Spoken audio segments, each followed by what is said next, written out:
Ladies and gentlemen, distinguished guests, welcome to the World Aviation Conference 2024.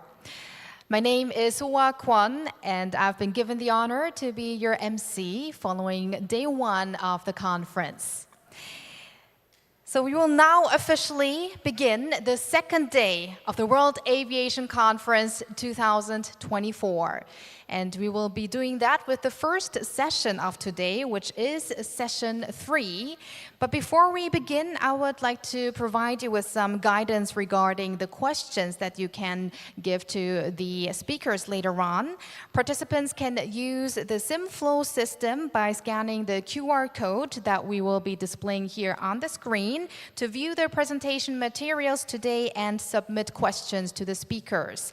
So we will be accepting questions through the SimFlow app. So please take note of that. 네, 먼저 세션 3를 시작하기 전에 질의사항 관련 안내 말씀 드리겠습니다. 참가자분들께서는 앞에 화면에 보이시는 QR코드를 스캔하시면 발표 자료를 확인하실 수 있고 그리고 발표자에게 질문을 하실 수 있는 심플로 시스템을 이용하실 수 있습니다. 네, 질의사항은 심플로 앱을 통해 받도록 하겠습니다. 많은 참여 부탁드리겠습니다. Now let's proceed with the first session of day 2, session 3. Session 3 will explore the topic, how are various media changing air travel, or rather various media platforms changing air travel. As online travel platforms dominate and the sharing of real-time information and video content becomes commonplace, the aviation, travel, and tourism industries are rapidly adapting to seize these opportunities. So we will take time to explore the extent of social platforms and data influence and how to best utilize them. We have 3 speakers scheduled for today's presentations, and after all of the 3 presentations, we will have 30 minutes for a discussion. First, I would like to invite the chair of this session, Mr. Jared Chris, Head of Partnerships APAC at Skyscanner, to the stage. And he will deliver a presentation titled Travel Insights, Shaping Traveler Behavior. Please welcome him with a big round of applause.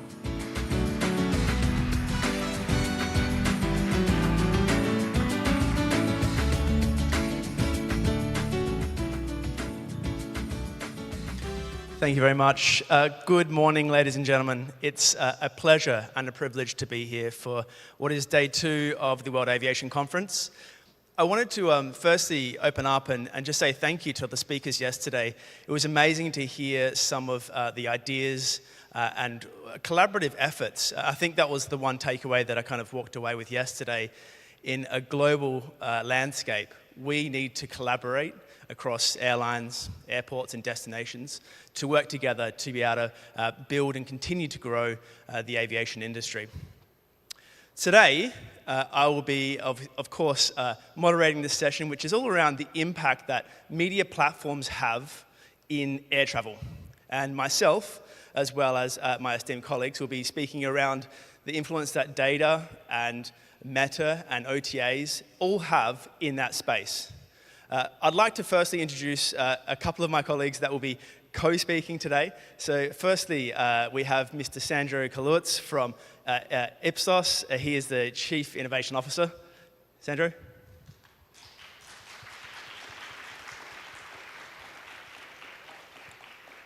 And Mr. Justin Hong, the General Manager from Trip.com Korea.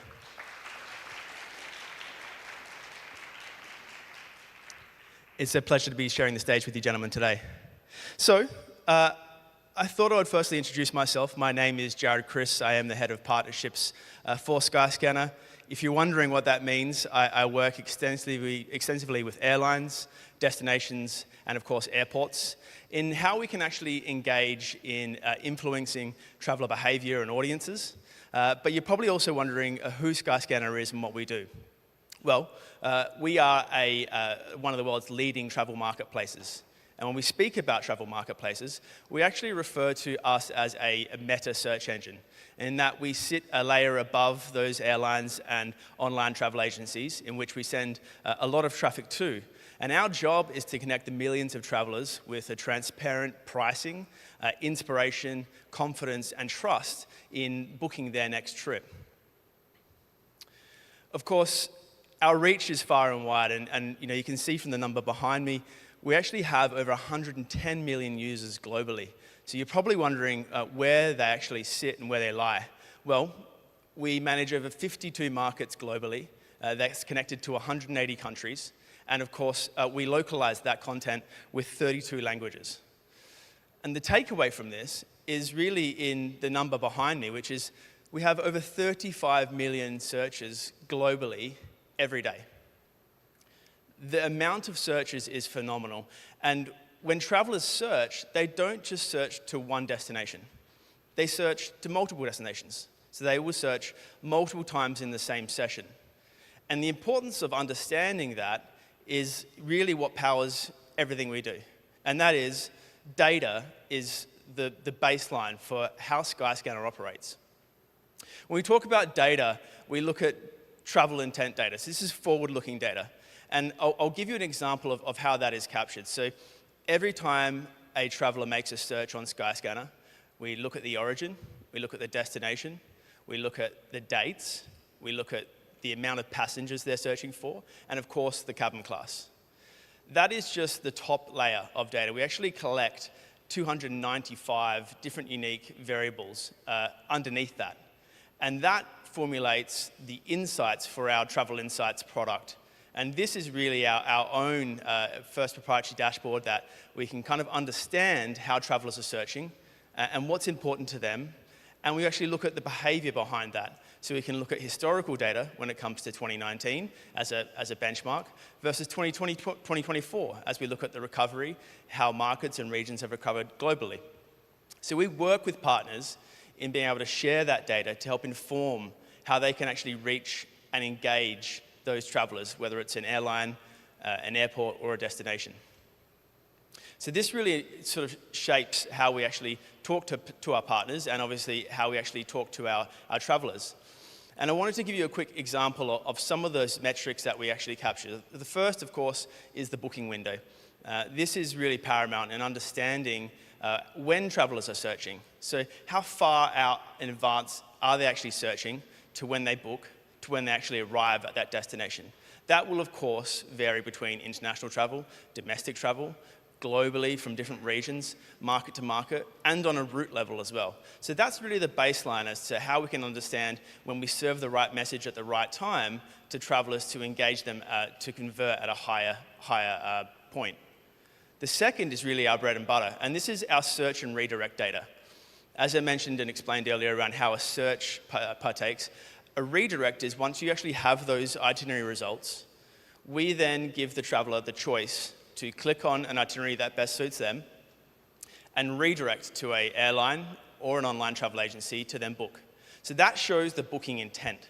So we have the search and the redirect to form the frame of the demand, and that kind of helps with the booking window to shape what timing we're looking at.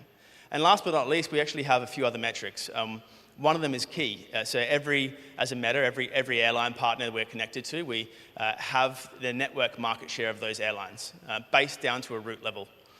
And we can see the ebbs and flows and the fluctuations over the years and months and days, how network market share differs based on routes, based on new low-cost carriers coming into market, based on the connectivity that changes over time. We, of course, also see the prices and how average airfare prices from perhaps 2019, when we look at that as a benchmark, versus 2024 have changed. So again, these are the sort of metrics we're able to shape and share when we work with destinations and airports and airlines to help understand where they sit in market and how they can actually reach travelers at the right time with the right message. We, of course, talk about catchment analysis as well when we work closely with airports, especially when there are airports within close proximity of each other. We understand how travelers can choose airport A over airport B and how we may be able to shift and shape that as well. But all of these sort of data points really come to how we actually start to storytell. And that is where we apply our machine learning. So everything we collect there, we start to look at and we start to shape into creative that resonates with audiences. So depending on the type of destination they're searching for, we can have different city tags. For Seoul, for example, it may be that Seoul resonates culturally and as a city escape. That may be true also for New York. That may be true also for Tokyo. So when we look at those tags and the behavior from travelers, we can creatively target those competing destinations to sway the travelers back. So this is how we often work with our partners, and it helps engage travelers to give them a more fitting journey in terms of inspiration to discover other places they may consider or may have not considered. And of course, last but not least, when we are working with partners, we have a full analytics dashboard, and this helps give us and inform how we actually report on bookings and search behavior and those windows and the engagement that we have with those travelers. But when we talk about the audience, we actually talk about the differences that Skyscanner travelers have. And it's really important to sort of point out that they are experience seekers. Skyscanner travelers versus other meta platforms or online travel agencies value new experiences, new cultural experiences, things off the beaten track, and they come to us for that inspiration. And it's really interesting because this figure behind me, 56%, is massive. This is 56% of travelers that come to Skyscanner don't have a destination or a date in mind. So they are coming for inspiration, they're price shopping, they're looking for deals, something that's going to trigger them to change their mind or inspire them to decide on a destination at the end of the day. And that's exactly why our product team have actually created the Explore Everywhere function.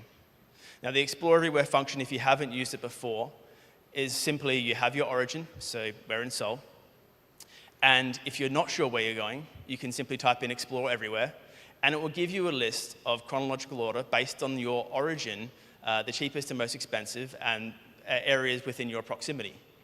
Now, of course, there's a number of different filters you can have within that, but that creates our baseline for how we can actually expand travelers' horizons on affordability or discoverability for new destinations. And it doesn't stop there. Every year we release a Horizons report and we have our travel trends. And in fact, last year we had over 18,000 respondents across five countries. And what came of it were the following slides that you'll see, but these travel vibes. So this year, unfortunately, I couldn't release the new travel trends, which are being released in October, but I will share what has been happening in 2024. And the first is gig tripping. So one of the things when we talk about experience seekers, you'll see this year is Taylor Swift. You'd be hard-pressed not to have heard of Taylor Swift's world tour and the demand that had actually racked up.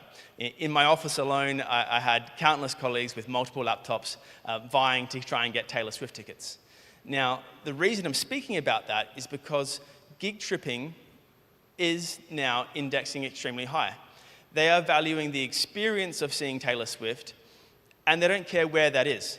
If they get a ticket to London, and they're based in Seoul, they will buy the ticket to see Taylor Swift in London, and the secondary effect of that is they don't care about the airfare price. They will get there no matter what.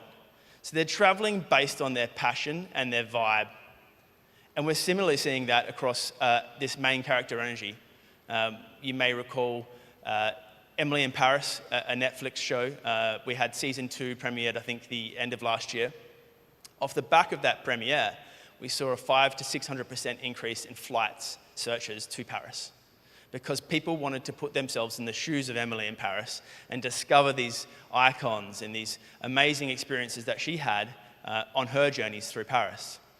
So the idea that experience leads decision is paramount in what we do in terms of uncovering this. And of course, one of the last ones there, Destination Z, that's mine. I'm really into sleep tourism. As you can imagine, I'm traveling around at the moment. And for me, the idea that I can relax and have some respite in a hotel and switch off, that's wonderful. So we're seeing the rise of these different sort of experience sets. And similarly, you can see the analog adventurers. This is going to resonate more with the Gen Z or Gen Alpha audience that we speak about, as this audience are really discovering what analog is for the first time. They weren't necessarily born when film cameras or record players were invented. I was, which is luckily enough, part of it was. But what that means is they are trying something new for the first time, but also appreciating that downtime to connect with something different. So these sort of travel trends are really what sets the vibe for how we communicate with our travelers, in the content that we share, and how we work with our partners as well. And one of the things that came off from that survey is that 22% are using AI to plan their trips. Now, if you took that survey again, which we have, and released that data, I can tell you now that number is significantly higher. And I know that there's a number of different speakers today and yesterday that are speaking around AI, generative AI, and the influence it's going to have within air travel. I'm by no means an expert, but we do make sure that we, of course, can play within that space. And Skyscanner has released across 6 markets on their app, our Savvy Search, which speaks exactly to those vibes I just spoke about. So if you're looking for a summer getaway or live music on a hot destination, we partner with ChatGPT on OpenAI to serve you not only that inspiration, but also connect with our fantastic price-accurate flight prices. So it's really a seamless journey to be able to be inspired, click and make the search, find the flights that you liked based on the vibe that you're looking for. And so that's how we're starting to integrate and work with partners. Of course, no doubt 73% of people are using MWeb, their mobile, for searching and planning. In the travel space, it's much harder to convert on mobile than it is on desktop, because making large purchases and those decisions typically have confidence on big screens. And so our job is to try and create a seamless journey that builds confidence and trust in the mobile platform. And we've been optimizing and working away at that over the years, especially since the recovery, to make sure that we can continue to drive that conversion and confidence with our travelers. Here's an example you can see behind me. We've partnered with a destination in New South Wales for Vivid in Sydney. If you've ever been, it's an amazing light show experience. But working with these partners, we understand how they can actually influence travelers within the social landscape. When we talk about 76% of travelers using social to be influenced, we actually break it down and we can say, look at what platforms they're being influenced on. And I spoke about the different generational gaps a little earlier. And you can see there, my generation, I'm somewhere between a millennial and a Gen X, we are influenced by YouTube. So YouTube is the inspirational leader in that. And that's largely the subset of Skyscanner's audience, right? If you look at the breakdown, it's going to be broken down by this percentage. If we just surveyed Gen Z, I'm sure you would see TikTok as indexing as number 1. So these are the different ways we can actually engage with our content from an organic sense to travelers, but also how we can actually work with our partners to make sure that when they want to have that communication and that connection with travelers, they engage in the right platforms. And last but not least, I want to leave you with this figure. This, of course, is saying 30% of travelers will consider their biggest cost factor in choosing a destination being airlines, being the ticket cost. Previously, this would have been probably the number 1 factor. With full fare carriers, they can be deemed expensive, and it can be not accessible in many parts of the world. And now the emergence of low-cost carriers becoming more prevalent globally, and more importantly, these experience seekers that we're communicating to, they're prioritizing experiences and the value of that ahead of the cost of an airline ticket. And that's why it's only 30%. So it's still important. It will always be important. But we're seeing the rise of this experience economy take shape. And so that is it for me today. Thank you very much. If you do have any questions, please do scan that QR code, and we can definitely talk about it a little later. Thank you very much, Mr. Chris, for starting us off with that wonderful presentation that gave us insights into the travelers' behaviors and how these behaviors have been developing. And also, thank you for introducing us to Skyscanner. And as he said, feel free to ask many questions through the QR code so that we can have a very lively discussion later on. And next, we have a presentation titled New Horizons, Discovering Travel Trends in Real Time Through Big Data and Generative AI. And this will be presented by Mr. Sandro Kaularts, Chief Innovation Officer at Ipsos Synthesio. Please welcome him with a warm round of applause.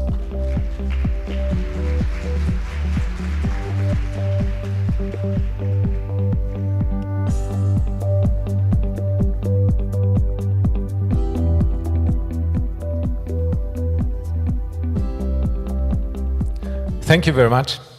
It's great to be here to inspire you with some ideas, insights, and a little bit of a case study on how you all can use truly big consumer data to discover trends about tourism and traveling in real time. But let me start off by talking about me and what I do for a living. So I work for Ipsos, the second largest market research company in the world. And I work in a very specific practice within that is not about surveying people, but really collecting giant amounts of digital consumer data from social media, from search platforms, from behavioral data that we collect from consumers. And then we apply AI algorithms as well as human cultural intelligence to make sense out of it, to help our clients to really sift through the noise and have this data as a source to inform their innovation and marketing strategies. And of course, this domain is fast growing. And the reason why is that we saw over the last couple of years that there's a giant shift on how consumers behave. And of course, these dynamics in categories such as beauty and food really come with, the ambition to really use this data and the dynamics that we see in those markets to be better at innovating, to be more in tune with what matters to people. However, what I also see in day-to-day reality, I see that many clients really struggle with it. They are clearly underwhelmed with the trend insights and how they can be impacted in their day-to-day, right? So they feel they are in a constant catch-up loop, maybe notoriously late to the party, when it comes to trend adoption. So today I want to talk about those challenges and give you a little bit of a toolkit on how you can really utilize that in a better way. But before we go there, I would like to talk about the social data sphere and how it's really impacting travel as we know it. And I want to start off with a striking statistic, and thanks to Jared, who talked about many of the same things that I will touch on. 67%, so nearly 7 out of 10 people turn to social media for travel inspiration. So let's let that number sink in a little. Platforms like YouTube, Instagram, TikTok evolved from being mainly for bringing people together and connecting them into giant travel inspiration engines. So what that means in practical reality is that consumers really use their day-to-day platforms to learn about new destinations. So they are less reliant on traditional tourism businesses, advertisement, media, word of mouth. They're starting through, stunning pictures, really engaging videos, immersive stories from peer travelers and travel influencers like Pani Bottle to discover new places to go to. And that is more than just exploring the world. It's really experiencing it remotely before we even think about packing our bags. Let's delve deeper on Gen Z, because that's probably on everybody's mind right now. So 72% state that they have planned a trip based on a recommendation from a travel influencer. And that is really a testament to personal branding and authentic storytelling. Really it is. So travel influencers with their curated content and trusted voices turned into sort of digital travel agents without maybe even realizing it. Their ability to show a destination through their personal lens is truly resonating with Gen Z and younger audiences who really value a genuine experience over polished advertisements. So that means for brands that they really need to rethink the way that they communicate and advertise destinations and really striking the right tone with those consumers. So how does that translate into action? According to Travelport, 39% of Gen Z travelers booked a trip directly through a social media platform. So I want you to take this number with a big pinch of salt. I'm notoriously suspicious about data and how it's being produced. So I have a bit of a doubt that this number is correct, and I couldn't really figure out what was asked here and what was the methodology being used. But let's take it as a provocative, indication on what might happen in the future. So we see now Instagram, who recently added a Book Now feature. With that, in combination of a lot of travel influencers, and the influencer business is big on those platforms, I think it gives us an idea on what might happen in the future, on how social networks are trying to climb up the value chain to close the loop from dreaming about a destination to instantly booking them. That process today takes approximately 10 clicks. I think it's fair to assume that in the future it will be way less than that. And lastly, and that's the most interesting question to me as a researcher, how is that actually changing behavior? Right? So what we see is that the notion of traveling is really diversifying. So it gets way more specific. It gets more adventurous.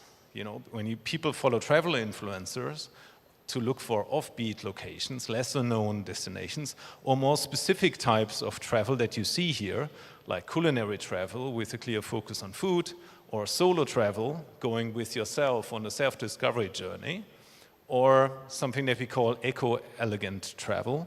So to maintain a certain level of luxury, but being really conscious about your carbon footprint, are ways of traveling that we have probably not seen before.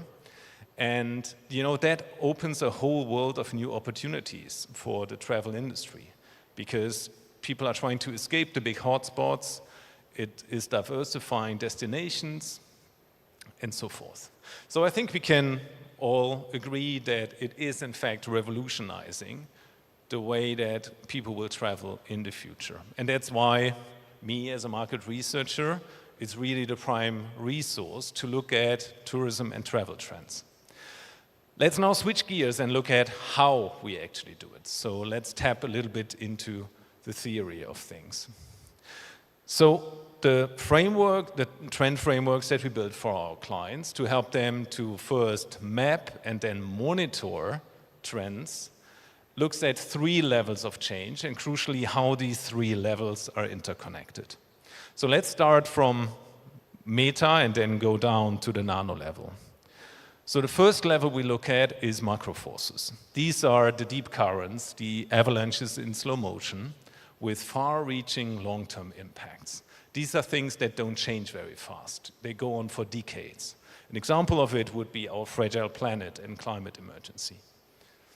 Then we have shifts. They occur on a medium time frame. They're deeply impacted by those macro forces and result in quick-moving signals, the small things that we can see every day. An example would be ecotourism, deeply impacted by climate emergency. We are more conscious about our carbon footprint, so ecotourism involved. And then at the end of the scale, you see signals. These are the day-to-day small expressions of change, and these are the things that we can discover using search and social data across platforms. This model is the ideal analytic framework for us to understand change from the bottom up, so the small things, and understand patterns from the top down, interrelationships, and so forth. So to give you an example, we would classically start from the bottom up by discovering nano trends, such as solo travel, by simply scanning, what happened last month or the last 3 months on Instagram and so forth. And then at the next step, we apply semantic AI that looks at patterns in data and interconnections. So we reach the micro level self-discovery journey, and eventually after some human sense making and cultural intelligence is applied, we reach the meta level that indicates personalized travel. So these are how these three levels are interconnected. And, you know, as with many service industry, generative AI over the past 2 years really changed the game for us fundamentally.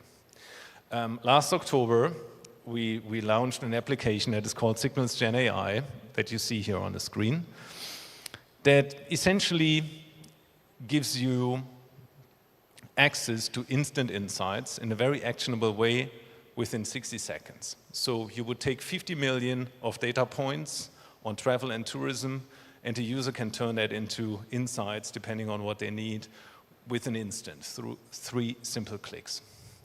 And that's really ushering a new era for us, because before it would have taken a team of 3 really good analysts at least 2 weeks to get to this level.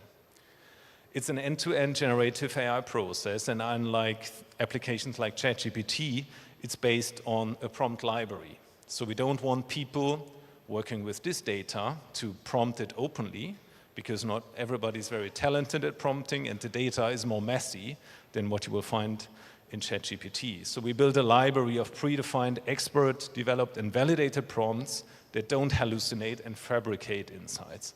So it's really a grounded model, which makes it interesting for most of the clients. So let me briefly show you by an example on how it works.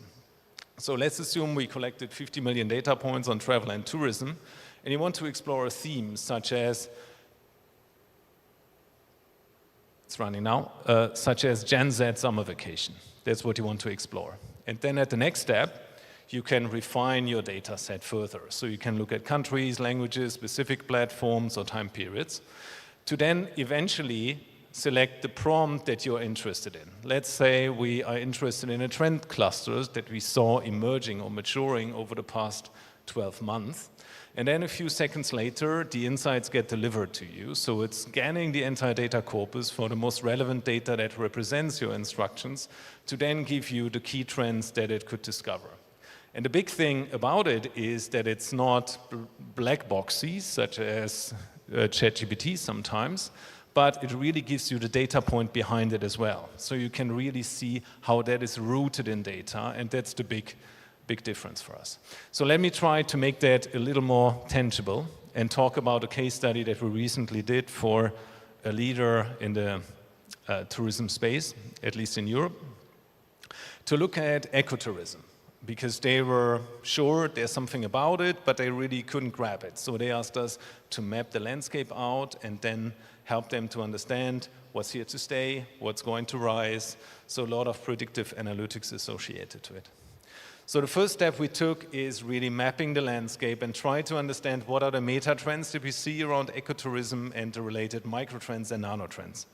So in terms of meta trends, we discovered green getaways, experiential tourism, and hyper-personalization. And then, as you can see here, you can delve into all the related areas, such as coolcation, the idea that you would spend your summer vacation in less hot environments, so you would rather go to Sweden at a lake versus Sicily. And then from there, you can discover what are the nanotrends that are really related to it, such as offbeat travels, or net zero hotels, or eco tourism.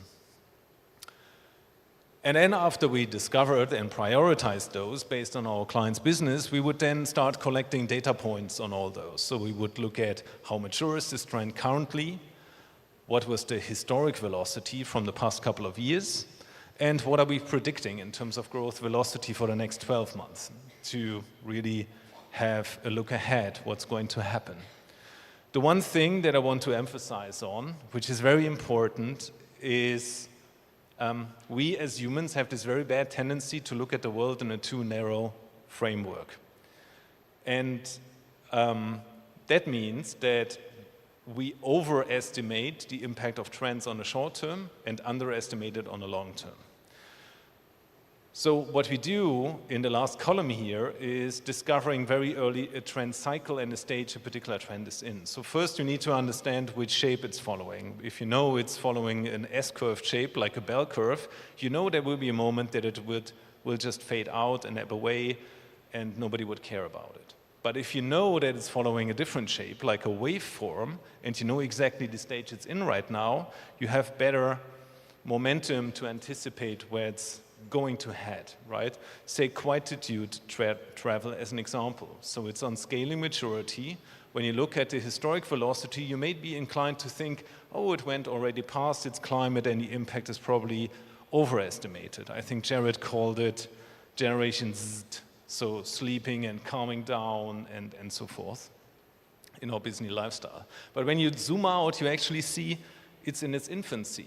It's currently in stagnation, but we expect a lot of growth cycles in the future. And really knowing that upfront helps you to align your innovation and marketing strategies accordingly.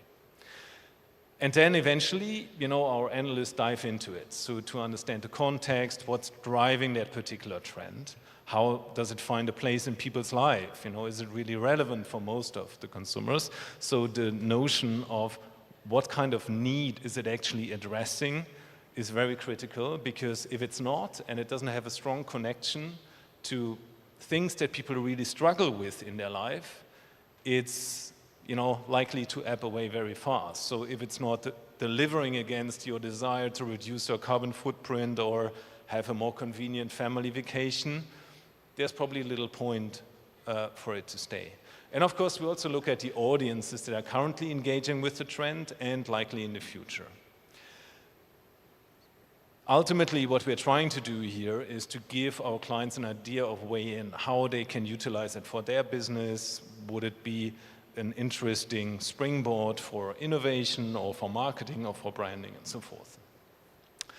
So that concludes my short session for today. I hope I could give you a little bit of an inspiration on how you can use the data that is available to most of you, and of course generative AI, to really use it as a constant way to discover and look at the landscape, because it is very dynamic, and staying on tune with customers is really important. Thank you very much, and I'm looking forward to your questions.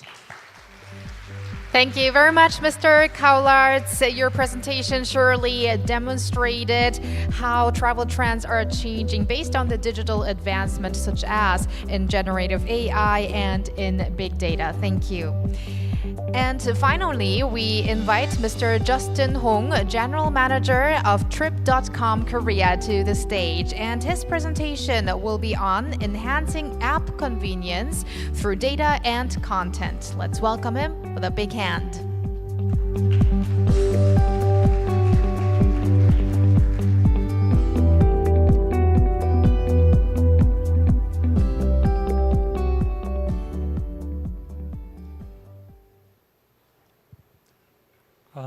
네, 안녕하세요. 트립닷컴 한국 지사장 홍종배입니다. 아침 일찍이라 좀 긴장도 되고, 그리고 얘기 드릴 내용이 한 10페이지 이상 돼가지고 15분 내에 말씀 드리려고 좀 스크립트를 준비해서 좀 한국식으로 좀 읽겠습니다. 죄송합니다만, 네, 들어주시기 바라겠습니다.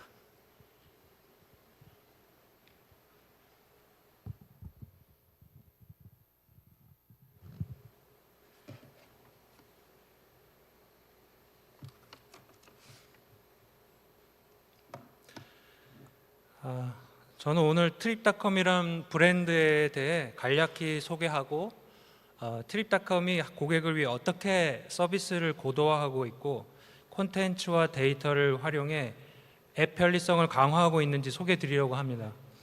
트립닷컴의 사례를 통해 여행 산업에서 어떻게 콘텐츠와 데이터의 영향력을 활용할 수 있는지 생각해 볼 수 있는 시간이 됐으면 좋겠습니다. 그럼 고객의 필요와 편의에 집중한 다양한 사례를 몇 개 소개해 보겠습니다.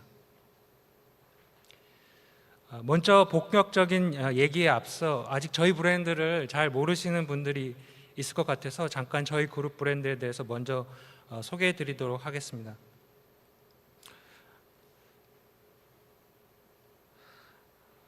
트립닷컴은 트립닷컴 그룹 소속의 글로벌 원스톱 여행 플랫폼입니다. 2017년에 공식 론칭했고 한국에서는 2018년부터 본격적으로 소개됐습니다. 저희가 이번에는 5년 만에 지금이야 지금이란 신규 광고를 론칭했는데요. TV와 유튜브 등을 통해 저희 광고를 보신 분들도 있을 것 같습니다. 다음보다는 지금을 강조한 이 광고는 최적의 항공 일정으로 해외여행은 트립닷컴이란 이미지를 부각시켰습니다. 오늘의 발표 주제와도 일맥상통한다고 볼 수 있겠는데요. 여기서 광고 함께 보고 돌아오겠습니다. 이 영상들은 5년 전에 찍었지만 코로나 때문에 세상에 못 나간 트립닷컴 광고입니다. 여행이 말했다. 갈 수 있을 때 가라고, 볼 수 있을 때 보라고, 놀 수 있을 때 놀라고. 이 영상들 못 나가게 될 줄 누가 알았겠냐고. 트립닷컴이 말했다. 해외여행 지금이 기회라고. 지금이야 지금. 항공권은 트립닷컴. 광고 잘 보셨습니까? 광고에서 강조하는 최적의 항공 일정 역시 트립닷컴의 데이터와 기술 고도화를 통해 이루어지는데요. 뒤에서 좀 더 설명을 드릴 수 있도록 하겠습니다. 현재 트립닷컴은 39개 국가 및 지역에서 24개 언어로 제공하고 있습니다. 트립닷컴은 호텔뿐 아니라 항공, 액티비티 및 관광지 예약 등 다양한 범위의 상품을 소개하고 있는데요. 220개 국가 및 지역의 3,400개 공항을 연결하는 600개 이상의 다양한 항공사와 170만 개 이상의 호텔로 구성된 광범위한 네트워크를 보유하고 있습니다. 그렇다면 트립닷컴의 강점은 무엇일까요? 오늘 본격적으로 말씀드릴 AI 및 다양한 기술을 활용한 각종 서비스를 몇 가지 먼저 소개해 보도록 하겠습니다. 우선 여행을 위한 올인원 플랫폼이라는 점입니다. 트립닷컴은 오직 숙소를 예약하거나 항공을 예약할 때만 확인하는 앱은 아닙니다. 호텔, 항공과 액티비티 및 관광지 입장권뿐 아니라 렌터카와 기차 예약 같은 모빌리티 서비스까지 이용할 수 있습니다. 이런 상품들을 함께 검색할 수 있는 에어텔 상품도 갖추고 있죠. 다른 앱을 이용하지 않고 트립닷컴 앱 하나만 있으면 여행에 필요한 모든 예약을 한 번에 끝낼 수 있는 것입니다. 그리고 이러한 강점을 한 번에 편리하게 경험할 수 있는 편리한 앱 환경을 제공하고 있습니다. 다양한 서비스를 소개하면 좋겠지만 오늘 제가 여러분께 소개하고 싶은 부분은 바로 항공을 예약했을 때 받을 수 있는 정보들과 앱 알람입니다. 트립닷컴을 통해 항공 예약을 간편하게 끝낸 이후에도 여러분들은 트립닷컴의 앱의 편리함을 느낄 수 있는데요. 항공 출발 4시간 전 항공편 실시간 상황을 체크하는 알람을 받을 수도 있고, 공항 내 모니터를 확인하기 전 탑승 게이트가 변경된 사실도 확인할 수 있습니다. 탑승 시간이 변경됐을 때 이를 안내해 주기도 하고, 항공편 도착 이후 현재 날씨와 수화물 찾는 곳을 알려드리기도 합니다. 트립닷컴은 글로벌 여행 플랫폼이지만 현지화를 매우 강조하고 있는데요. 그렇기 때문에 고객들에게 편하게 느끼는 것 중 하나가 바로 결제 부분입니다. 트립닷컴은 상품 예약 시 해외 수수료 걱정이 필요 없는 원화 결제 서비스를 제공하고 있습니다. 아울러 트립닷컴은 네이버페이를 시작으로 삼성페이, 카카오페이 등 한국 고객들이 편리하게 사용하는 다양한 결제 서비스를 협력해 여행객분들의 편의를 높이고 있습니다. 또 하나는 바로 고객 서비스입니다. 한국에서도 2018년 고객센터를 오픈해 현재 약 130여 명의 직원들이 고객들의 문의에 응대 중인데요. 서울을 포함해 도쿄, 에딘버러 등 16개 지역의 글로벌 고객센터를 운영 중이기도 합니다. 하지만 여행의 수요가 높아진 만큼 직원들의 직접 응대 외에도 보다 빠른 대응을 위해 고객센터 부분에서 기술 고도화를 통해 고객의 문의에 빠르게 대처하기 위해 노력하고 있는데요. 현재 당사의 AI 챗봇은 고객 첫 문의의 60% 정도를 직접 해결률을 보이고 있으며 지속적으로 이 기능을 강화하고 있는 중입니다.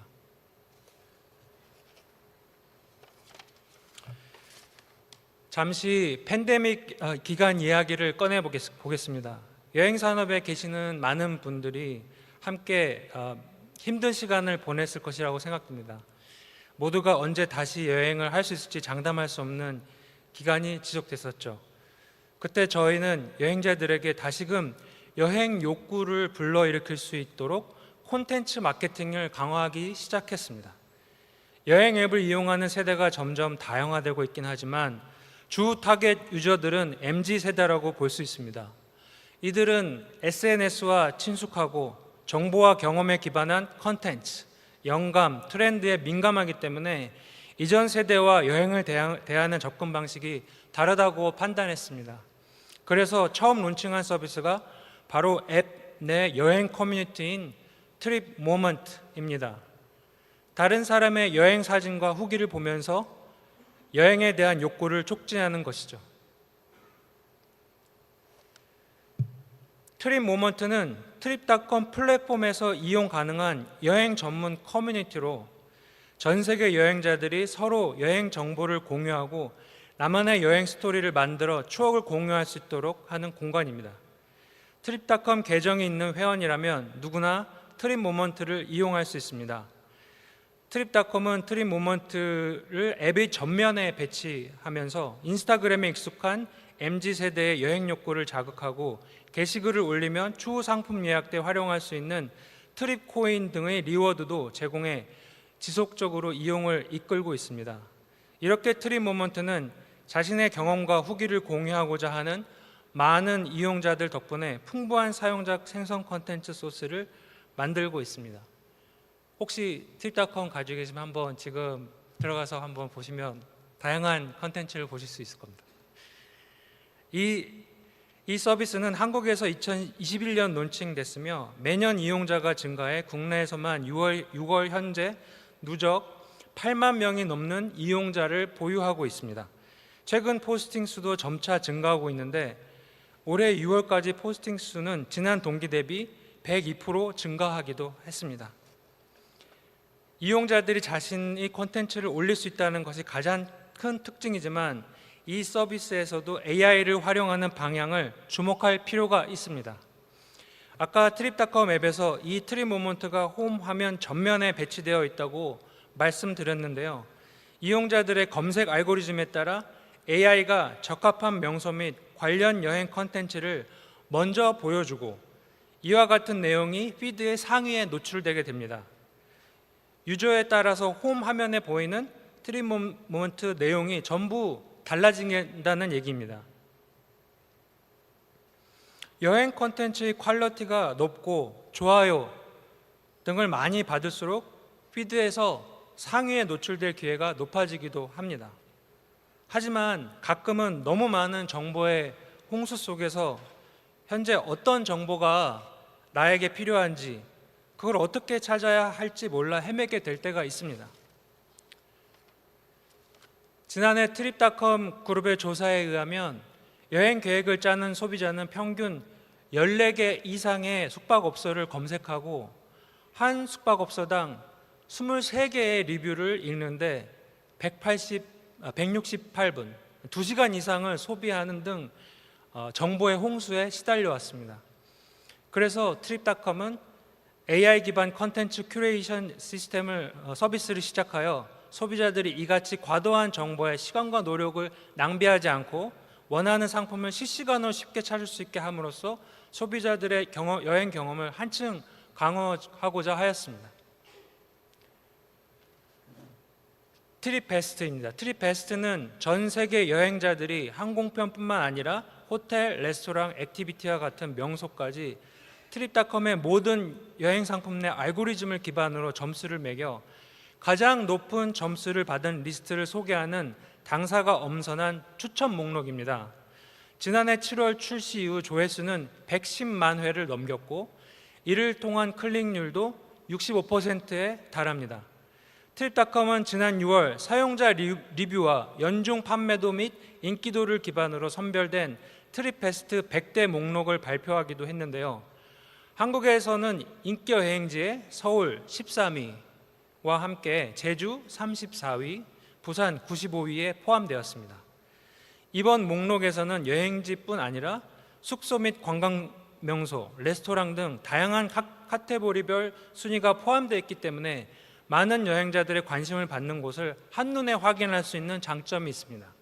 숙소의 경우 럭셔리, 패밀리, 인스타, 핫풀, 뷰 맛집, 현지 체험 등 다양한 취향에 따라 순위를 찾아볼 수 있는 재미도 있습니다. 트립 딜입니다. 트립 딜의 경우 합리적인 가격의 항공편과 숙박업소를 찾으려는 소비자들에게 최적의 상품을 제안합니다. 이 서비스는 과거와 현재의 가격 변동을 포함해 다양한 조건을 기반으로 최근 가장 관심 많은 지역의 특가 리스트를 제공하고 있는데요. 고객이 검색한 지역에 따라서 그 지역으로 가는 저렴한 항공권을 제공해 주기도 하는데 요일에 따라서 얼마의 차이가 날 수 있는지, 오전 출발일 때와 오후 출발일 때, 야간 비행 편일 때 등으로도 비교해 볼 수 있어 편리합니다. 최적의 항공 일정을 강조했던 저희 광고와도 맞닿아 있는 기술과 서비스라고 볼 수 있겠습니다. 이렇게 트립닷컴은 기술 고도화 및 데이터, AI를 통해 다양한 서비스를 소개하고 고객이 원하는 맞춤 컨텐츠를 제공하고자 노력하고 있는데요. 이 중에서 가장 핵심은 지금부터 소개해드릴 트립진이라고 볼 수 있겠습니다.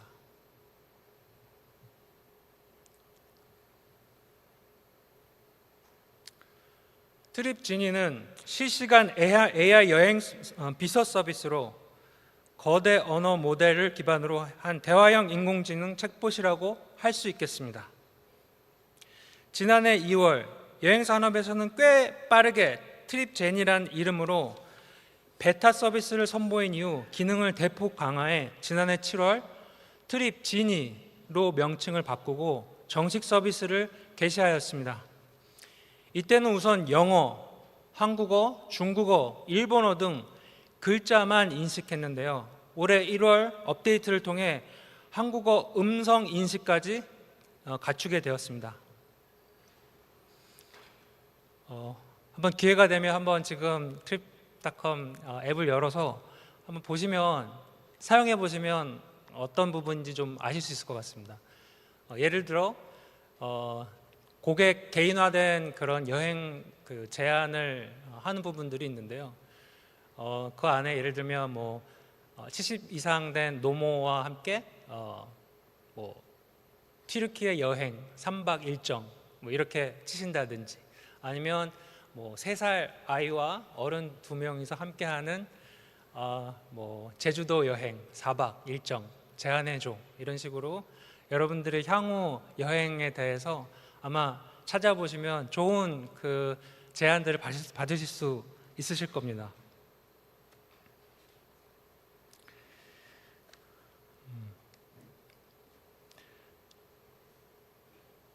네, 간단히 말하면 트립지니는 앱 내에서 문의를 시작으로 다양한 목적지의 상세 일정과 즉시 예약에 이르기까지 한 번에 해결할 수 있도록 도와주기 때문에 편리함을 추구하는 이용자들의 니즈에 부합합니다. 또한 현재 문자는 물론 한국어 음성 명령까지 원활하게 응답하고 사용자에게 결과를 신속하게 안내하여 전체 온라인 예약 프로세스를 단축시킵니다. 사용자들은 트립지니에게 다양한 범주의 질문을 보냈는데요. 올해 5월 중순까지 트립지니는 벌써 100만 개 이상의 질문에 답변을 했습니다. 이를 통해 앱에서 트립지니와 커뮤니케이션을 하며 보낸 상호작용 시간은 20분 이상이었습니다. 트립지니의 성공은 주문 전환율을 2배로 늘리고 사용자 유지율을 크게 향상시키는 등 지표를 통해서도 분명하게 알 수 있습니다. 이는 대화형 인터페이스를 통해 앱 이용 시간을 늘리고 고객이 여행 계획과 예약을 만들 수 있도록 하는 새로운 방법을 열어준다는 것을 의미합니다. 올해 트립지니 이용자들의 이용 패턴을 살펴봤을 때 놀랍게도 한국에서도 트립지니를 매우 활발하게 사용하고 있는 것으로 확인했습니다. 올해 1월부터 7월까지 기록된 요청을 살펴보면 한국어 트립지니 이용자 요청의 2위를 전 세계에서 기록을 하였습니다. 이들이 가장 관심 있어 한 항공 루트를 살펴보면 서울에서 제주, 인천에서 도쿄, 서울에서 도쿄, 인천에서 방콕, 인천에서 오사카 순이었습니다. 이를 통해 우리는 한국인들의 인기 여행지에 대해서도 생각해 볼 수 있겠죠. 참고로 올해 트립닷컴을 통해 이용자들이 항공권을 구매할 때 가장 많이 이용한 필터 옵션도 분석해 봤는데요. 한국 유저들이 가장 많이 사용한 옵션은 스탑 옵션이었습니다. 직항 또는 환승 숫자를 체크할 수 있는 옵션입니다. 그 뒤를 이어 빠른 출발과 늦은 출발 등을 선택할 수 있는 시간, 타임 옵션, 그리고 위탁 수화물 포함 옵션이 뒤를 이었습니다. 글로벌 유저들의 경우 스탑, 체크드 배기지 옵션에 이어 에어라인, 항공사 옵션이 3위로 랭크되었습니다. 검색된 항공권 내에서의 추가 소팅 옵션 중에서는 국내외 유저 모두에게 당연히 최저가 검색이 가장 큰 인기를 보여주었습니다. 트립닷컴에서도 이와 같이 데이터를 바탕으로 유저들이 관심을 상품에 반영할 수 있도록 지속적으로 고민하고 있습니다. 이렇게 말로만 설명드리면 트립지니가 여러분들의 여행을 위해 어떤 역할을 할 수 있는지 감이 안 오실 수 있을 것 같아 트립지니 서비스를 소개해드리기에 짧은 영상을 하나 준비해왔습니다. 대화는 영어로 진행되지만 영상과 함께 확인하시면 빠르게 이해하실 수 있으실 겁니다. Oh my god! Guys, I just scored a crazy hotel coupon on trip.com. We have to go on a girls' trip next week to Bangkok. No way. For real? Okay guys, this sounds awesome, but we do need some time to plan this trip properly, no? Yeah, and I'm honestly quite busy these days as well. Don't worry, it'll just take 5 minutes. Wait, only 5 minutes?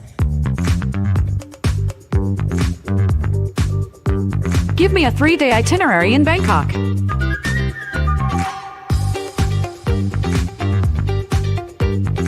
Wow, looks great. Itinerary saved.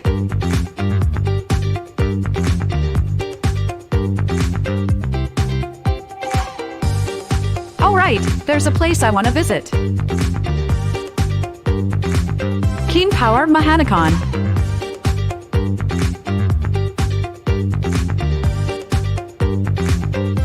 Wow, smooth as magic. Now, let's surprise the girls. Time to share. Hey, check out this itinerary I just figured out. It can even include our flight tickets in it. Wanna book your flights now, Emily? Oh, that was actually so efficient. No problem, on it.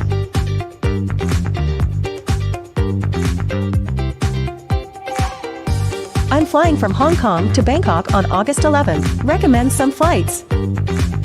Nice! I will go with this one.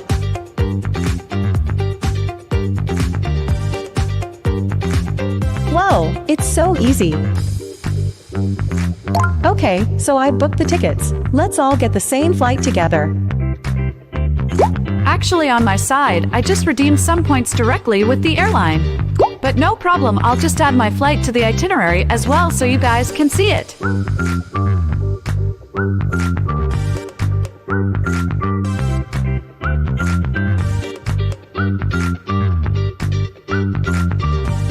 And meanwhile, I've also added some notes with some precautions for us girlies to take.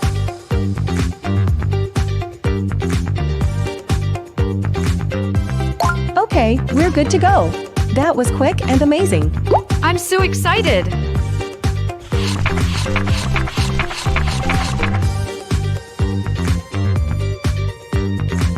On my way to the airport. Don't forget to check all your itinerary info on trip.com. See you all in Bangkok!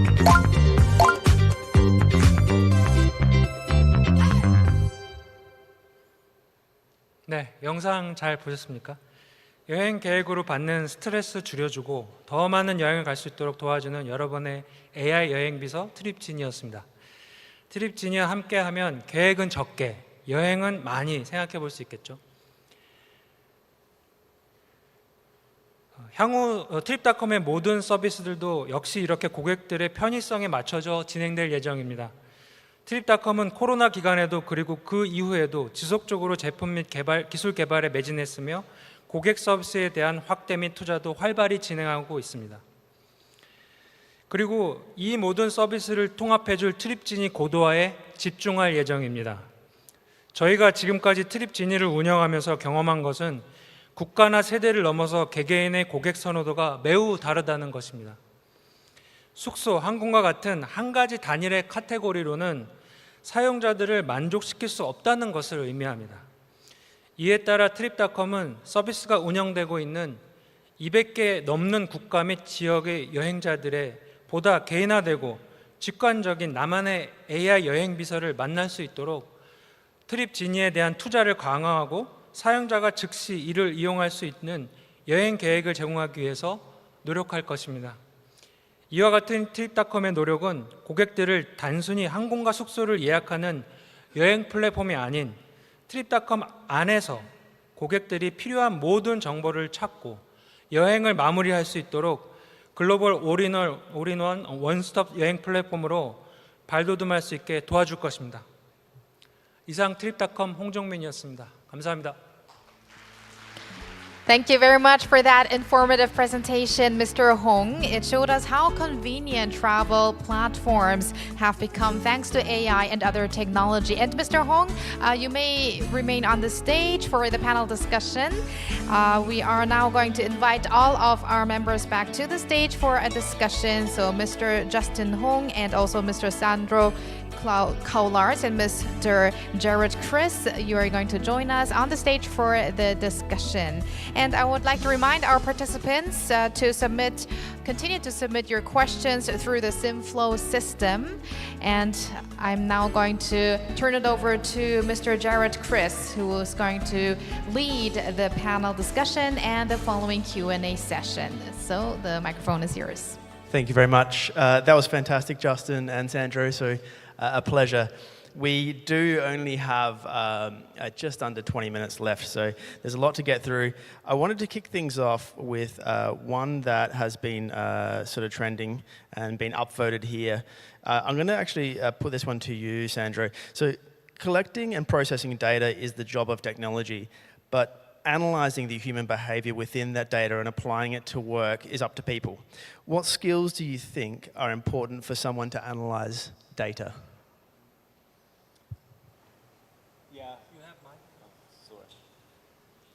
Yeah, it's a very good one. I think based on recent development, we got the idea that AI is something like a magic machine that wouldn't require more than just clicking a button. But I think human sense making is very key to it. I think what is happening right now is that there is a giant democratization of AI. It becomes incredibly convenient. Essentially, everybody's grandma can possibly use AI today because it's so simple. But what we should not lose, and that's very critical, is applying critical thinking to the things that we analyze. In the way we prompt things, and I think there needs to be a lot of education and training on actually how to prompt well, because many things can go wrong. So I think just like being generally a little bit suspicious and questioning the source behind the data, in particular in terms of generative AI, is very key. And this blend of human or organic and artificial intelligence is very critical for all of us. And for the work that I do, we really train everybody who joins the company on really treating machine learning or AI techniques as a facilitator to just do your job better, right? And there are certain elements where AI is in fact better than humans. For example, in understanding the big picture, sifting through a lot of data. That's simply not possible with a human analyst, with the scale of data we are dealing with today. So that's like a giant rock that is lifted from our shoulders.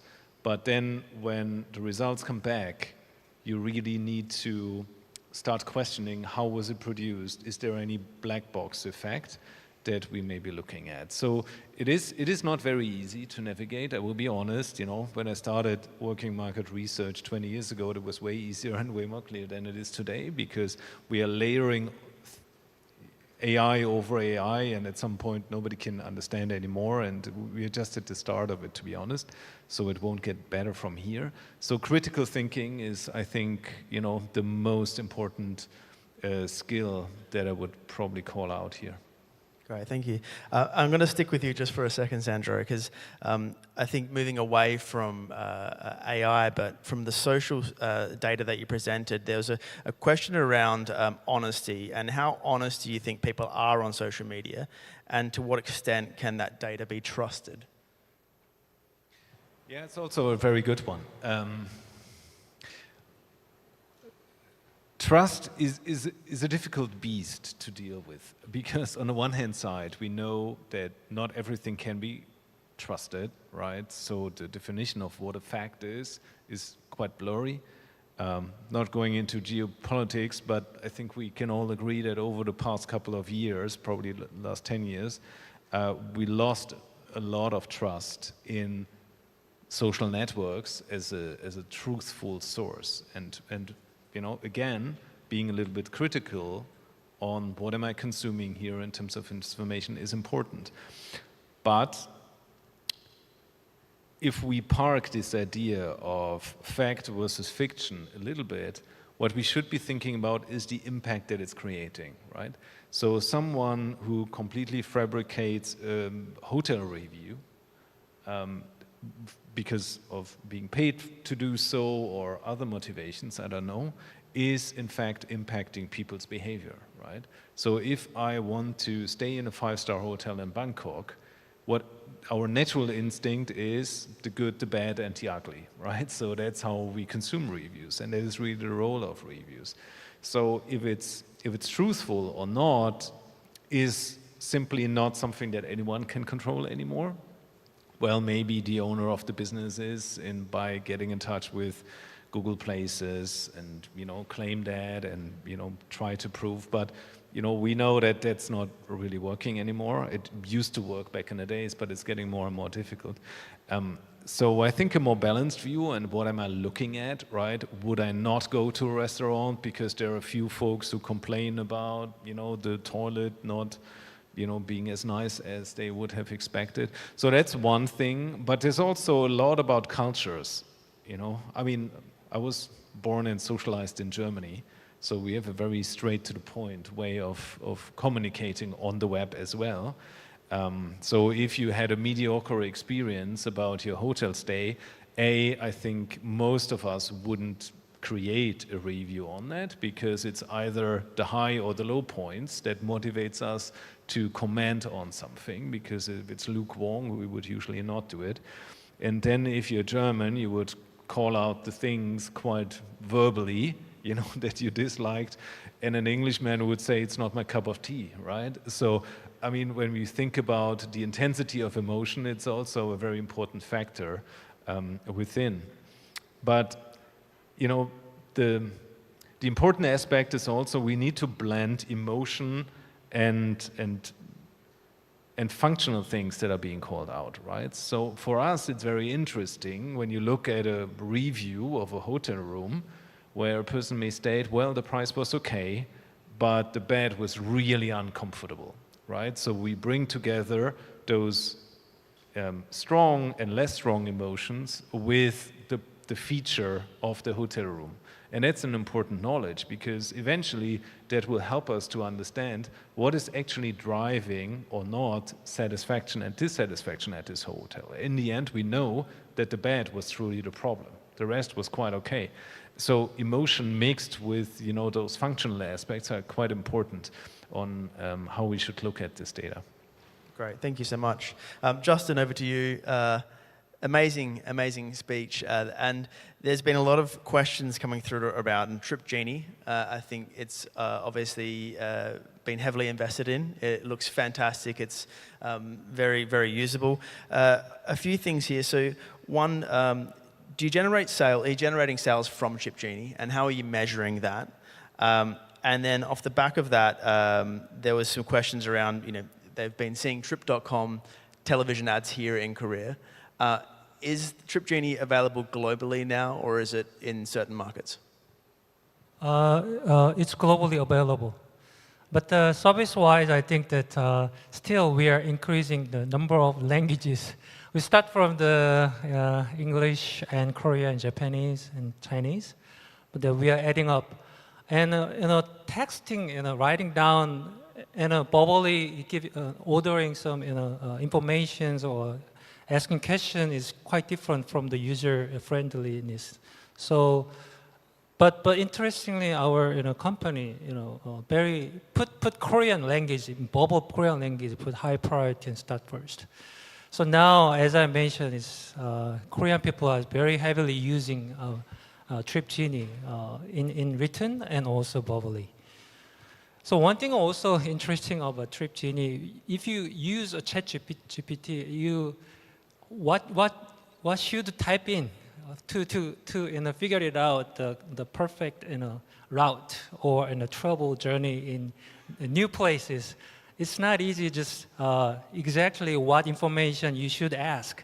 So our development team also think about that and also put a kind of example of question in there so people easily click it and use it.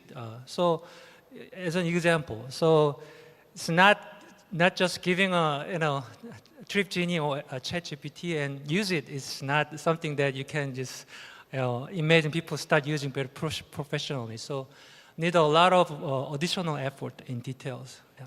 Great, thank you. And a follow-up to that is, what's your marketing strategy here in Korea market for Trip.com and I guess specifically when you're rolling out new features like Trip Genie? Yeah. If we think about the online platform, it's something that we can easily imagine that platform is some places for people to buy, and we provide the products for you to buy. But actually, our strategy is a little different because we think the travel starts from earlier than someone come to buy. If you think about your own travel, the starting point is kind of the desire and where to go and what to experience. So planning travel is kind of a big chunk, I think, and our company think. Is very important part of overall travel journey. Imagining, and planning the travel. Because actual travel for summer break is about a week. But you start from the planning from the January probably with your family and friends. So that part we focusing on that part. So that part requires very qualified content. So we are very focusing on the developing qualified contents and very good contents and pushing those contents to the customer based on their searching data and interest. So that's a more personalized our services for their planning and actually enjoying the journey. So that's kind of things that is a little different from other platforms that we are focusing on. Thanks, Justin. Makes a lot of sense. We've only probably got time for a couple more. I'm conscious there is lots of questions here. There's a few from Skyscanner as well. So how do you measure or determine if the traveler comes to Skyscanner without a destination or a date in mind? Now, I do obviously present that data earlier. So the Explore Everywhere function is one of the first things. So when people come to skyscanner.com or any of the domains around the world, and they have their origin and they simply start to use that without a destination, that's the first precursor. The second is, of course, the user surveys that we do annually as well. So they're not going to be prompted, and that would be understanding destination desire from users and travelers. So if they have a level of uncertainty and how that's indexed as well. So that's how we have been measuring that. Thank you so much for your speech. As a huge Skyscanner user, it was inspiring. I feel the point that Skyscanner inspires consumers, but how do you guarantee the credibility, and how do you make consumers trust the inspiration and travel recommendations?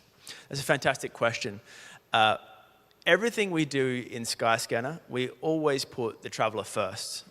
Every product we build, every outcome will always be traveler first, will always be partner second, and Skyscanner third. So anything we serve to travelers, we will make sure it's vetted, it's looked at thoroughly, and is in the traveler's best interest. There, of course, is no guarantees that it's going to be the perfect suggestion for a traveler. But as a meta and a travel marketplace, our job is to give all of the options in a transparent and honest way. And then it is up to the traveler to ultimately decide who they want to book with, be it trip.com or an airline directly. And so that's our sort of promise to you. What is the other factors except for airfares when choosing a destination? That's right, I presented that 30% number earlier. So, of course, there's many other factors. Hotels, that becomes quite costly depending on where you're going. One of the stats I didn't talk to earlier was around the budget bougie foodie travelers. So people that would look to travel on a shoestring, and they may look for a LCC for affordability when it comes to flights, but they may splash out when it comes to hotels. Of course, they look at the length of stay. So how many days are they actually spending in a destination, and how do they actually budget for that? Traveling short haul within Asia, for example, can be a lot more affordable depending on which markets you venture. Traveling long haul to Europe, for example, is polar opposites. It's going to be higher expenses in airfares, a lot higher when it comes to accommodation, and of course different experiences that you're looking to have undertake in that market as well. So they all index on where they sort of sit. You mentioned that the majority of travelers get inspiration from social media. Does Skyscanner cope with trends reflecting these systems or algorithms? Yeah, so I mean, I presented the data around how Skyscanner travelers are acquired offsite. So we have, of course, organic social, and we'll be promoting things like our Savvy Search, which is the equivalent to Trips Genie. We'll be promoting new ways to engage and connect with content. But I guess from a paid partnerships point of view, we also, of course, work with our partners to ensure that they can speak to the right audience at the right time. And so we will target those audiences based on their interests, based on lookalikes that we create, and understanding how they search and how they consume based on those different platforms across social as well. But we don't have any specific systems or algorithms outside of those social platforms that we use, like Meta for Facebook and Instagram, for example. I'm going to go back to you now, Sandra, for probably one last one. We are looking here. I'm just going to pick it out. Okay, so there's a difference between subjective and objective when it comes to social data. What type of data do you consider more important when it comes to those opinions? Well, first, I think it depends strongly on the platform, right? So when you think about yourself as your real self versus your projected self, so what are you trying to put yourself out there? Instagram, to give you an example, is, and we know that because we did a lot of work to really understand motivational patterns for people to use specific platforms, and there are huge differences on why you would use X versus Instagram versus YouTube.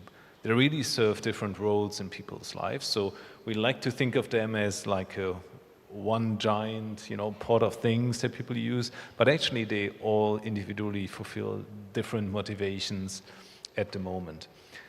And once you know that, and you understand what is kind of the intrinsic pattern that we see behind a platform, then you can also, analyze this data in a distinctive way, right? So once we know that Instagram is really more for projection, pretty pictures, beautiful summer vacation pictures versus Reddit, where it's more about communities and connectivity and really discussing problems, seeking advice, and probably you're most likely to share your problems and your day-to-day. So we use all of that, but it is, in fact, very important to understand, what are the dynamics across all the platform to really paint a big picture. And, when you look at a brand, and you learn that 70% of your brand content, so your earned brand content is on Instagram, you actually know what you're dealing with, right? So it's people projecting themselves with using your brand out there in a projected self manner because you're L'Oreal and a beauty brand, right? Versus you are operating in healthcare and you will find a lot of discussion on Reddit, where people are dealing with diabetes or other diseases. So this dynamic on what's the nature of each platform is very important in the way you analyze this data.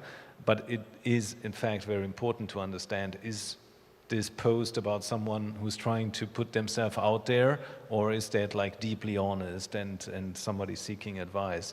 And we look at those signals very differently because we build algorithms to understand that to the best of our ability. But in the end, we can't look into people's heads and so forth. Yeah, absolutely. Well, I think that's all we have time for. There are a heap more questions, so if you do want to come and approach any of us, we'll be happy to answer them in person and take it offline. Thank you so much. Thank you very much. Let's show our appreciation to our three speakers for their contributions to the presentations, the panel discussion, and for thoroughly answering the questions. Let's give them another huge round of applause. And that brings us to the end of the first session of day 2. We will now take a roughly 20-minute break, so please enjoy the coffee and refreshments available in the lobby, and we will resume at around 11:15. So please be back on time. Thank you very much.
All right, let us now begin with session 4. Thank you for your patience. Now, session 4 will address one of the most pressing issues in the aviation industry today, sustainability and future aviation. We will explore how airlines from various countries are striving for sustainable aviation within different regulatory environments. This session will also discuss the future of aviation as envisioned by key industry players. So let's begin session 4, which is titled Sustainable Aviation and Future Mobility.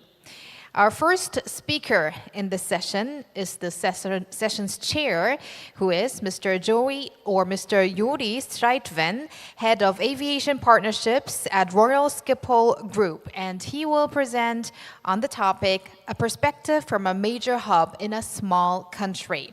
So please join me in welcoming with a big round of applause.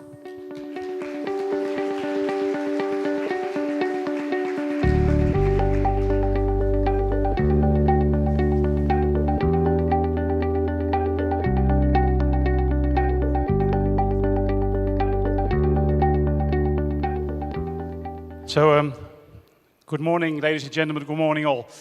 And many thanks for giving me the opportunity to join this year's World Aviation Conference. And on behalf of the Royal Schiphol Group, I would like to extend my gratitude to our valued partners at Incheon, and especially the organizing team who organized such a great conference over the last 2 days. And also, I would like to extend warm greetings to my fellow speakers, Mr. Dylan Jones from Boeing, Mr. Leo Tonanidel from Lufthansa, and Mr. Serjan Arik from Google. And we will have an insightful discussion later on during this program. My name is Juri Streitven, and I'm the Head of Aviation Partnerships at Amsterdam Airport Schiphol. And my presentation, which kicks off this session on sustainability, is called A Perspective from a Major Hub in a Small Country, and more on that later. And building on the theme of this year's conference, I want to share with you some of the challenges or uncertainties we face, and why it's necessary to act on them. And I will do that by taking a slightly wider approach on sustainability, as we believe sustainability is not only about CO2 reduction or emission reduction, but also how we prepare our airport and our industry for the future. And that in itself creates big opportunities as well. First, let me set the scene. so you understand why it is important for us and where we are coming from. And secondly, I will give you some examples of how we embrace these challenges, how they for us even go beyond the more traditional approach, and we turn them into an opportunity. And the opportunity is necessary so that my young children and your children and the next generation after that can enjoy and reap all the benefits of air travel and connecting the world. And finally, I hope to present you with some final thoughts on what we as airports can do to create sustainable opportunities and certainty for all. So first, a very short introduction on Schiphol because it's relevant for the context.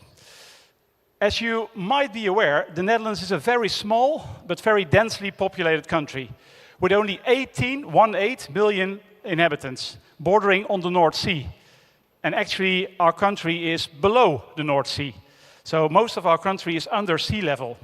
And Amsterdam Airport Schiphol is even more than 3 meters under sea level. So if you need another reason why sustainability is important for us, there you have it.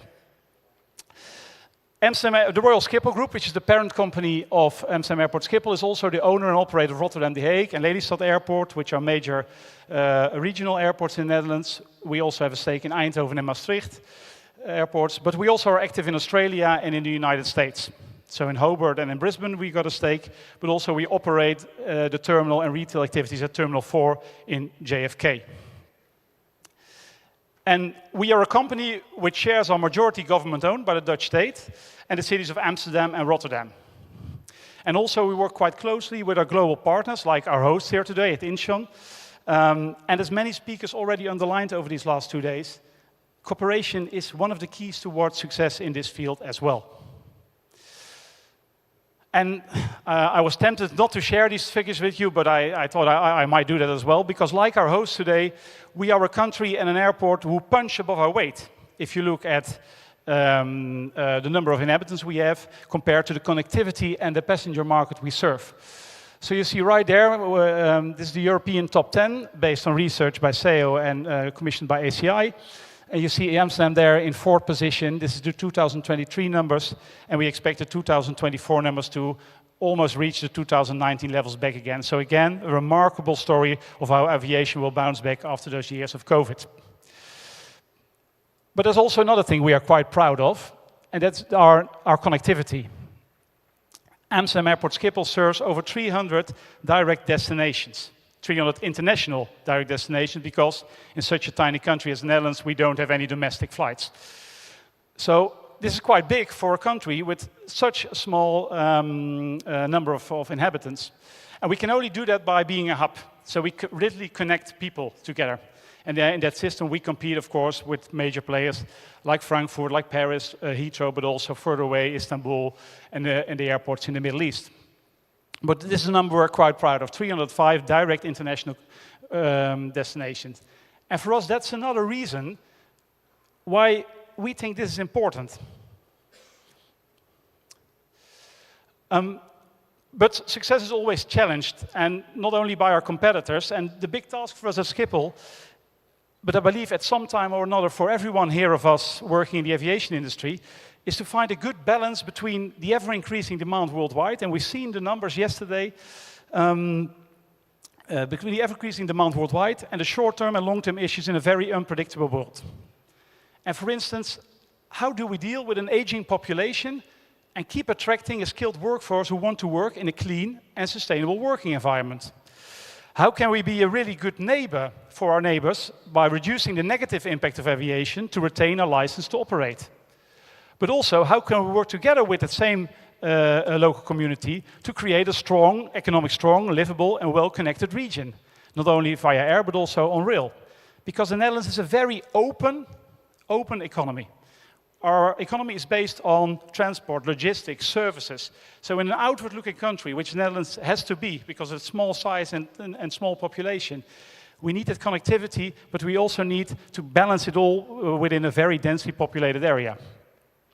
And also a very actual dilemma I want to share with you as well, a challenge. All of us, the speakers, getting here in for this great conference, we could have done it online. It would have saved a lot of CO2 emissions, actually. But as Jeff from Delta rightly pointed out yesterday, nothing can replace direct and real-life meetings. So the contact we have in this conference room, but also later on, is is something we cannot miss, because those are where we have the good talks with each other. It's called connection for a reason. So these are some of the challenges we face. And at Schiphol, we work from our vision for 2050. And our mission is to connect your world. And in order to do that, we want to create the most sustainable and high-quality airports. And to underline this vision, we first focus on 3 qualities. We had quality of network, life, and service. And after COVID and the year 2022, we added quality of work. And let's be fair, we learned that quite the hard way, if you saw some images online or in the media in that year. And all these qualities interact.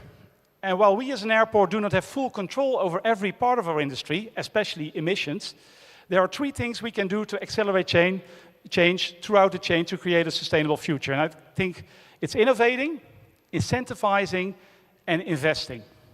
First, the investment. To realize this vision, we're going to invest quite a lot. And for Schiphol, it will be an additional 6 billion euros over the next 5 years.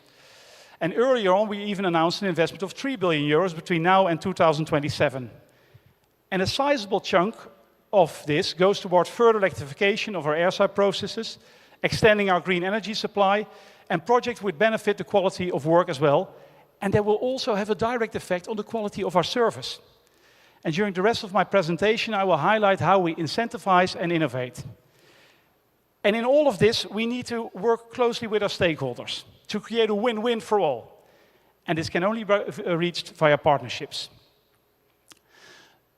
So let's zoom in on the quality of life. And again, not only for our local communities, but also for people and the entire aviation system as well. Allow me to share a few initiatives with you, and there are plenty of them, but I have some time constraints, so I just picked out a few which are quite interesting. And if you're interested, I'm very happy to connect you to one of our dedicated teams who are very happy to talk you through these in more detail. Because I think that's where we can inspire and help each other to accelerate this change. So, very actual right now, we are in the middle of our charges consultation with our airlines, and it's quite a regulated system in Europe and in the Netherlands. And what we already did and will even increase more is that we financially encourage our airlines to bring in their most quiet and modern aircraft to Schiphol, and to incentivize the use of sustainable aircraft fuels as well. And depending on the type of aircraft and the moment you are flying in, during the day or during the night, we can charge you up to 400% of the base fare or give you a big discount. A second one has to do with ultra-fine particles, or UFP, or particulate matter. And this is quite a new one, because we know already about fine particles, or fine dust, or particulate matter, PM10, in a more technical way. That's quite known. But more recently, ultra-fine particles, or UFP, PM2.5, is relatively unknown. We know it is there, we can measure concentrations, but we don't know the effects yet. But there as an airport, you have to take care. Take care of your communities and take care of your people. So, and we know there's no silver bullet yet for reducing the ultrafine particles. But what you can do is you can mitigate the effects. And together with our partners, we are not only changing all of our ground service equipment towards hydrogen or full electric, but also doing tests, like trying out, to take out UFP out of the air with just a simple water screen.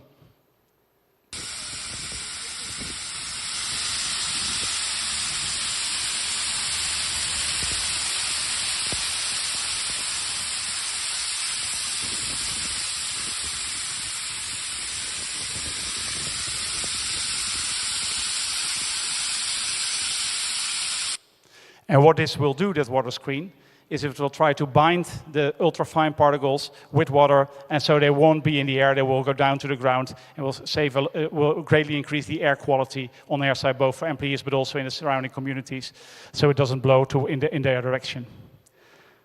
Finally, we see innovation in terms of mobility on and beyond our airport as a key to sustainable future as well. And let me show you a brief animation on what we want to achieve on that. Are used in integral planning and forecasting systems, which align all airside traffic. A traffic management system executes the operational plan by creating real-time adaptive routes and prioritizing traffic accordingly. This way, we always have a complete overview of everything that happens on airside. Within these automated processes, the human workforce remains vital, though it transforms from a more operational to a more service-orientated role. A human touch is always essential to oversee and control airside operations and to intervene during disruptions. With autonomous airside operations, we boost our operational excellence and increase airside operations capacity, allowing passengers to travel with more ease. Meanwhile, the safety risks are further reduced. By 2030, our airports have become zero-emission facilities, while continuing our efforts to transform to fully autonomous airside operations by 2050, becoming the most sustainable airports in the world. We at Royal Schiphol Group are eager to sustainably connect our world. Let's create this future together.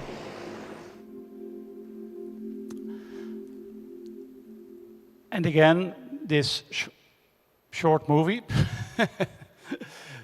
That's a win-win situation. So if you invest in sustainability, if you invest in innovation, what you will get is not only a better quality of life, you also get a better quality of service, but you also get quality of work, and you really address those issues. And as I said, these initiatives do not only contribute to a more healthy living environment, but are also the challenges we face regarding the labor market. And this is for us a key issue in the sustainability question as well.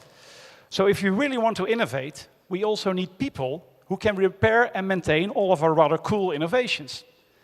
And Schiphol, in order to do so, Schiphol needs to be a great place to work.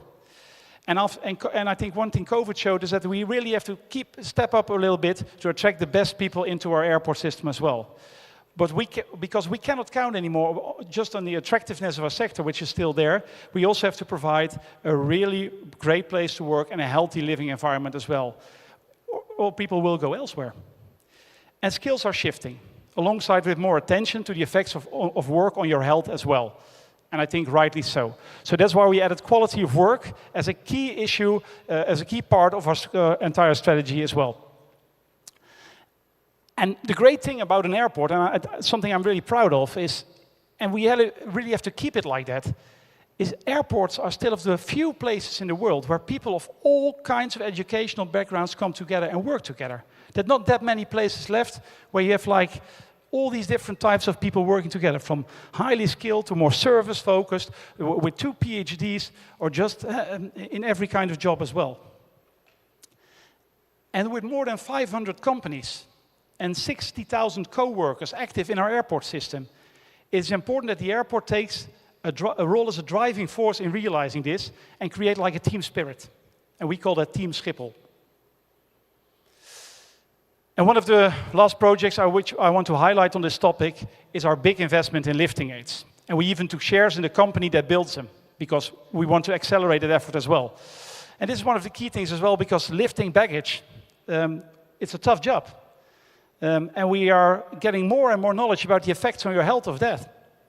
So this is one of the big innovations, and we work quite closely together with our partners at Incheon on this, together with Avinor and other companies in the Boost project, where we try to create a better and healthy living environment for people working in this quite tough and heavy job.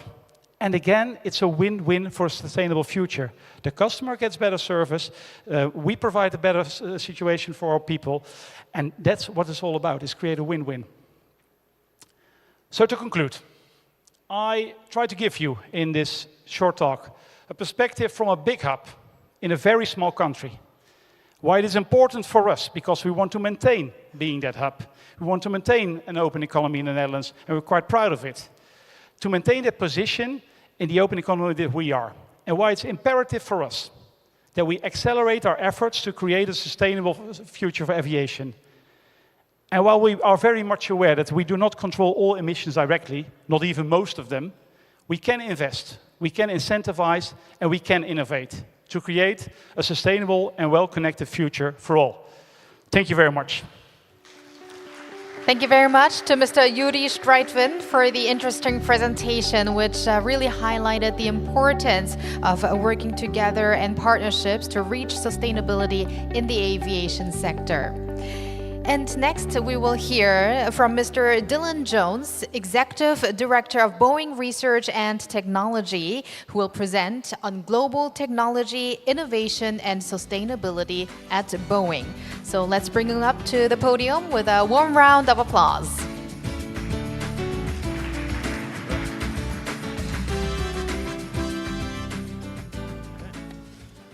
Good afternoon. Annyeong Shimika. It's very nice to be here. I'm Dylan Jones from Boeing. I'm the Executive Director of our local research center in an organization called Global Technology. I want to talk about global technology at Boeing, innovation, and sustainability today. So I have three goals that we can get across today. One, I want to let you know about our organization, who we are, how we operate globally. Two, I want to talk about the future landscape of the aviation industry and what are some of the trends that are changing. And three, I want to talk about what we're doing in sustainability and where our priorities lie in sustainability. So it's an honor to be here. Thank you for the nice introduction and for welcoming us here. It's exciting. Let's start. Maybe looking back, the past is prologue for the future. So when we talk about the future of aerospace at Boeing, and global technology, I like to look backwards, all the way to Bill Boeing in 1929. He said this quote that still rings true today. Our job everlasting at research and development and experiment, but I like the last line, to let no new improvement in flying equipment pass us by. And that's our job as Boeing Research and Technology and as global technology. So he sets the tone very nicely. Now, quickly, why me? Why am I here? To talk to you about this. So you can find me on LinkedIn, obviously, but I've spent the past 15 years of my career, and 18 total, working on technology development for Boeing. New airplanes in product development for over 10 years, including the 777X, the 787, and the 737 MAX, and some new stuff I can't quite talk about yet. And then I've been here in Korea for the past 2.5 years, leading our Global Technology Center just down the road in Gangnam. So I want to talk a little bit about Boeing Research and Technology. First, who we are, what we do, where we are, and then maybe more importantly, where we're going. I'll leave the questions for the Q&A period. So who are we? At Boeing, Boeing Research and Technology is the innovation arm of the company. We deliver aerospace products and technology capabilities that transform our products, our markets, and benefit all of humanity. We connect people. Boeing with our products, and that's why we're here to talk. So how we're set up is 3 business units. We're Boeing Commercial Airplanes, that many are familiar with. Many have taken an airplane here, and hopefully one of ours. We're also Boeing Defense, Space and Security, and then Boeing Global Services. Those are the business units that sell our products and service our products. Boeing Research supports those business units, where we do that across the world, both internally, and maybe most importantly, and what I'll highlight today, externally, with external partnerships. So let's double click on that and talk about my organization within it. Globally, we're 4,800 people, many of which with advanced degrees. We're really the patent arm of our company. Internationally, we're set up as an organization called Global Technology. So you can see the different organizations within BR&T. My organization is Global Technology, and we support sustainability, future mobility, and all the other organizations you can see there. So we're set up with about 500 people around the globe. So of that 5,000, nearly 10% are internationally employed Boeing employees. We have over 200 projects, and we're in 25 different countries. You can see kind of how we operate here on the screen. We access technologies, ideas, the market. We expand our local presence. We hire locally. We collaborate locally. And then we establish partnerships in R&D to execute and transition technology. Within that, we're in 12 different international research centers. So this journey started about 20 years ago in Europe in our Madrid center, has expanded to Brazil, India, China, Australia, and then 5 years ago here in Korea. My organization is about 5 years old. And then we just opened a research center in Japan as well. Specifically in Korea, I'm not sure people know this, but Boeing has been in Korea for over 74 years. We've had a Boeing employee operating out of Korea for 74 years. It's a huge partnership for us. There's over 200 people that work at Boeing in Korea locally, and a big market as well.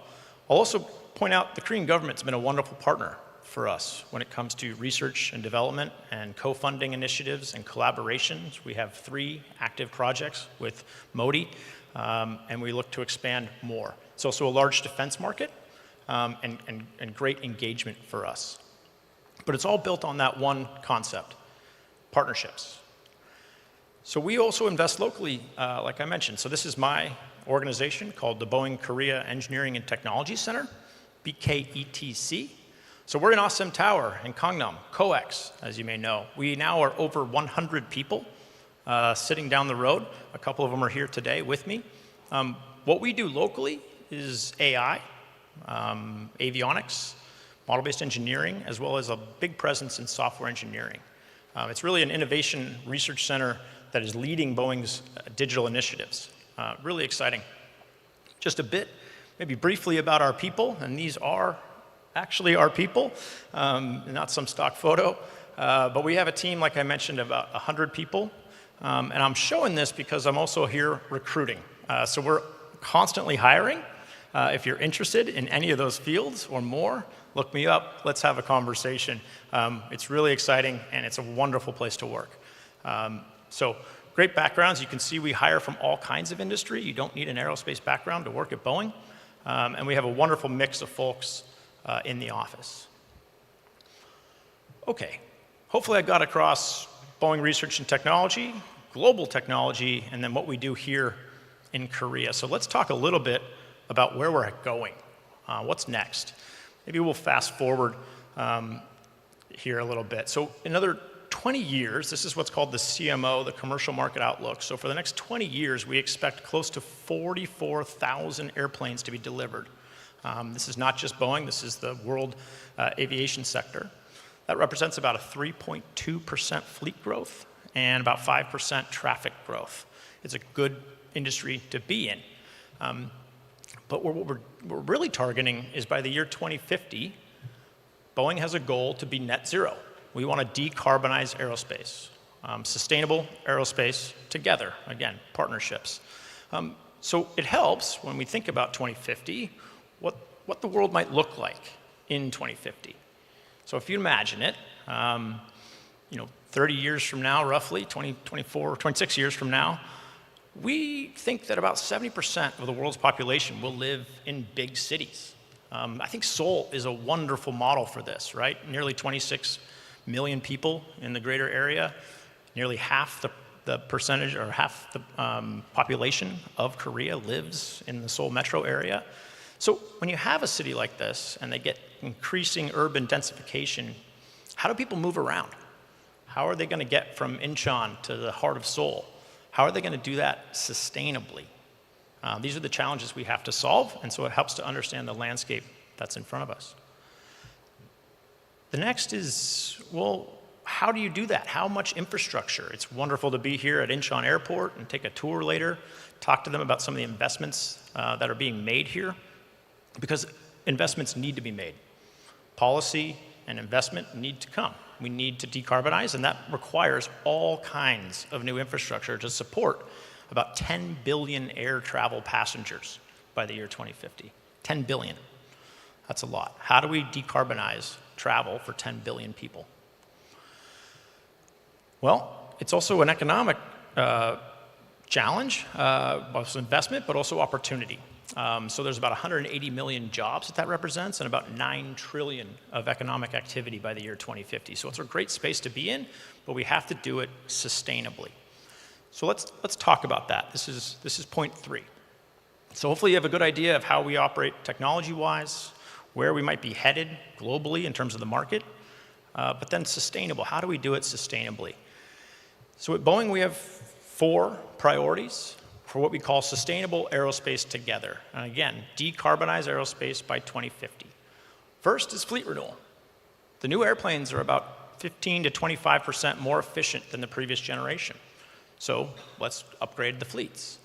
Second is operational efficiency. The airplanes are a lot more capable than the environment that they operate in. We can get massive savings on just simple glide path approaches and better aerospace routing.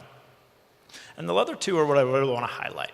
One, we need renewable energy, SAF, sustainable aviation fuel, and maybe some other technologies. And then how do we also improve the performance of our airplanes?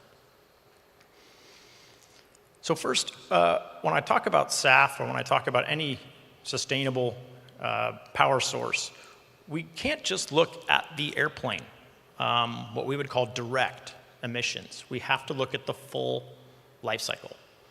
We have to look at how it's extracted, how it got to the airport, how it was produced, how it's distributed, how it's stored, and then what comes out the back of the tail when it's burned. So SAF is really the only way forward to really decarbonize the fleet that's out there and the fleet that's coming. An example of why I'm here and why we're so interested in this region is Asia plays a major role in that. For example, this is the millions of tons of SAF that are required. You can see that relatively large slope between now and 2050, and Asia represents about 38% of that. So it's a huge place for us, and it's great to see this region starting to take it more seriously. So I'll talk a little bit more about SAF. I'm probably getting close to time, but I do want to highlight this. Policy leads, and we'd like to see additional policy lead the way to enable markets, to enable partnerships, to enable adoption and scaling of SAF. This is a map that we have internally for discussion. I'd like to actually add a dot in that Korea, most recently as last week, has announced that by 2027, all flights in and out require 1% blend of SAF fuels. That's fantastic, and we want to see more of that. When we look at our history in SAF, this is our timeline. There's a lot on the chart. A couple of things of note. Our internal flights, we use biofuels or sustainable aviation fuels on our internal flights. We need to buy close to 50 million tons of it a year to do so. We've done a series of demonstrations, including an all SAF, 100% SAF blend transatlantic flight, as recently as 2 years ago. Our commitment is by 2030, all of our products, all of our airplanes will be compatible with 100% SAF blend fuel. That's going on right now. My team here in Korea and in Japan is doing testing to make sure we're compatible and that our fleet can support SAF adoption. And then we're partnering. I got to go back to that theme. And one of the reasons I'm here, I want to talk to more and more people about this. Korea is a massive producer of jet fuel, Jet A. That's a wonderful substance. Unfortunately, when we burn it, we get CO2. So we have to figure out SAF, and we have to partner to do it. And here are some of the partnerships around the world. I'll breeze through this because I'm cognizant of time, but I'm also welcoming questions. So it's SAF and it gets into some of maybe the interesting things that people are wondering about. But first, on any new technology, on any we have to make sure it's feasible, the physics work. And then we have to make sure it's safe and certifiable, that it's a value to our customers, Lufthansa's here, and that the overall climate impact is also zero. So that's how we weigh technology options. Now on hydrogen, a topic of interest, we've had over 6 different demonstration programs, including fuel cell demonstrator on the top left, run by a Madrid office in global technology. Combustion with the Phantom Eye, and we continue to study it with new concepts like the one in the bottom right that my team is actually working on. Hydrogen is a potential. Electrification, really exciting, whether it be a hybrid or an all-battery solution. You know, the 787 has multiple megawatts of power on it. It's a very electric airplane. The other area, if I can go forward, is how we do this. So we do it through a series of demonstrators. On the top left, you'll see what's called the Eco Demonstrator. That's an airplane where we can demonstrate new technologies, sustainable technologies. There's been over 500 demonstrations of sustainable technologies on that airplane, and just about 20 to 30% of those have made it onto the platform as a result of that, and it decarbonized our airplanes. Our newest project is the X66 with NASA. It's a demonstrator program, TTBW, that's Transonic Truss Braced Wing, to demonstrate sustainable technologies and performance for our future airplanes. And then maybe I'll just end on a fun graphic. We also are looking at going back to how you move around. So this is a subsidiary of Boeing called Wisk Aerospace out of Southern California. This is the Gen 6 vehicle. It's an eVTOL, so it's an all-electric, vertical takeoff and landing, and it's all autonomous. There's no pilot. So we are moving forward with this airplane into certification process. I'm hoping to see it in the next decade. And we work locally on technologies for this airplane, including electrification. So it's not just about how you get to Incheon or how you fly on a commercial aircraft, it's how you then move around the city, and we need to decarbonize it all. So I look forward to questions and answers period later, and I appreciate your time. Thank you so much. 감사합니다. Thank you for your insights, Mr. Jones, and your endeavors in technology development at Boeing, and especially in achieving the 2050 goal of decarbonizing aerospace.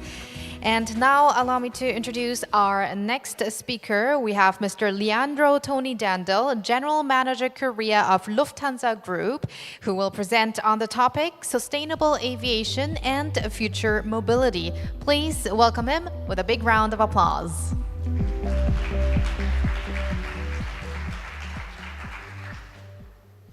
Checking the time, it's 12 o'clock, so good afternoon.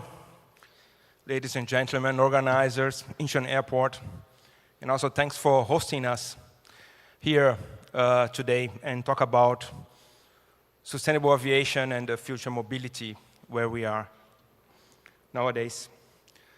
My name is Leo Tony Dandel, and I'm running Lufthansa Group here in Korea for the last 2.5 years. So before I move on, I want to share what Lufthansa Group is doing towards sustainability and future mobility. What does this, and this, and that have to do with flying? To become carbon neutral by 2050, in addition to the measures we have already taken, we decided to go one step further and look for inspiration where we have never looked before. That's how we came up with ways to turn challenges into solutions. Like waste, used vegetable oil, or food residues into sustainable aviation fuel. Today, the Lufthansa Group is already SAF's top customer in Europe. Until we replace all single-use plastic items with sustainable alternatives, we will also convert some into crude oil. We're even developing solutions to use jet fuel made from CO2 that has been pulled back out of the atmosphere. Other answers were found in nature. For example, bamboo, from which we make compostable cutlery. This plant grows super fast and is therefore the perfect CO2 absorber. Or aeroshock, a film that replicates the skin of sharks and reduces friction and drag, and thus fuel consumption.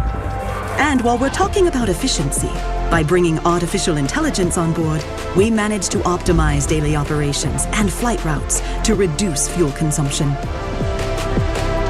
That's how we aspire to bring flying and nature into harmony. We make sharks fly. We make bamboo fly. We make waste and oil fly.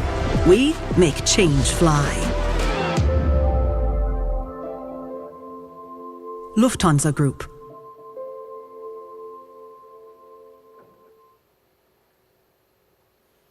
And for us to make change fly, we also set ambitious goals to ourselves.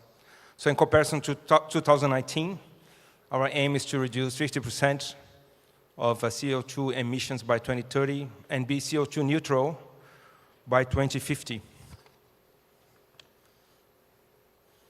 And this is what we are set to do moving forward. So starting with a fleet, our fleet, a greener fleet, we are receiving 250 new airplanes over the next years. And with that, we will reduce CO2 emissions by 30% per flight in comparison to the aircraft predecessors that we're currently flying. Also important is the operational efficiency or operation excellence, as we call it. So it's very important that it also improve the way we fly, the way you set flight plans, and also the way we do operation handling. And one word that I heard a lot here from my colleagues is partnerships. Alone, we are not doing, or we are not progressing nowhere.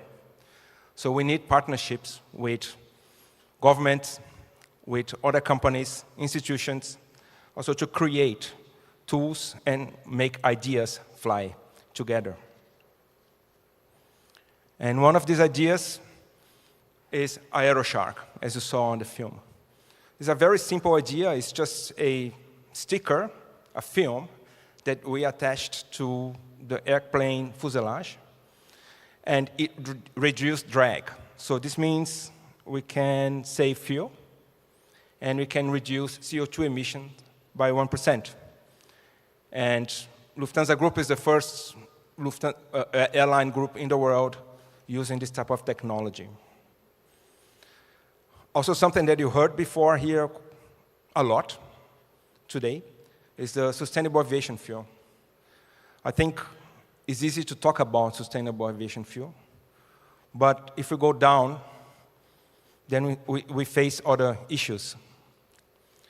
So in 2023, the world produced 500,000 tons of sustainable aviation fuel. But to supply the entire fleet flying around the world, we need 280 million SAF tons availability. And this is not there yet. Also important that I want to tell you, there's different types of SAF. And the one that we're currently using is the biogenic version based on cooking oils. So according to our colleagues from IATA, 65% of all sustainability activities in place goes towards SAF. This is a low-hanging fruit. But what we don't talk about is the cost associated with sustainable aviation fuel. There are different types of sustainable aviation fuel.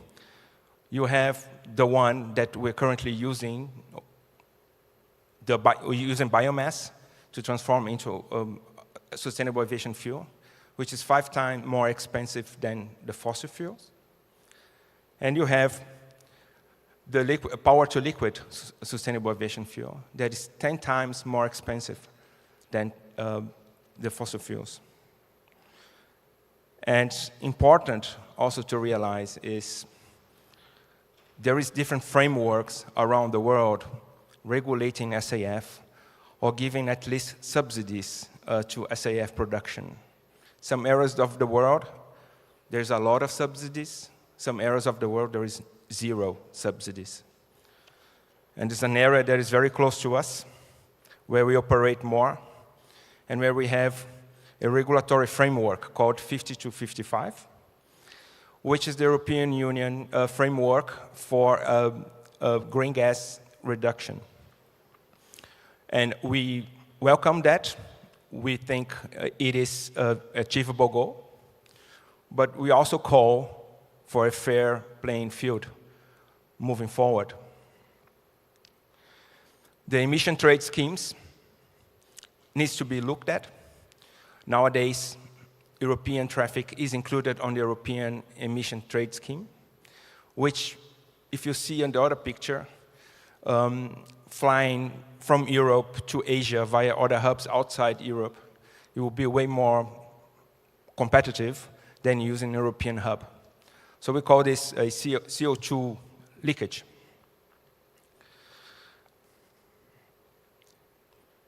And then also something that came to the press in Korea lately is the SAF quotas, right? The mandate that the government or the regulatory provides that airlines should follow.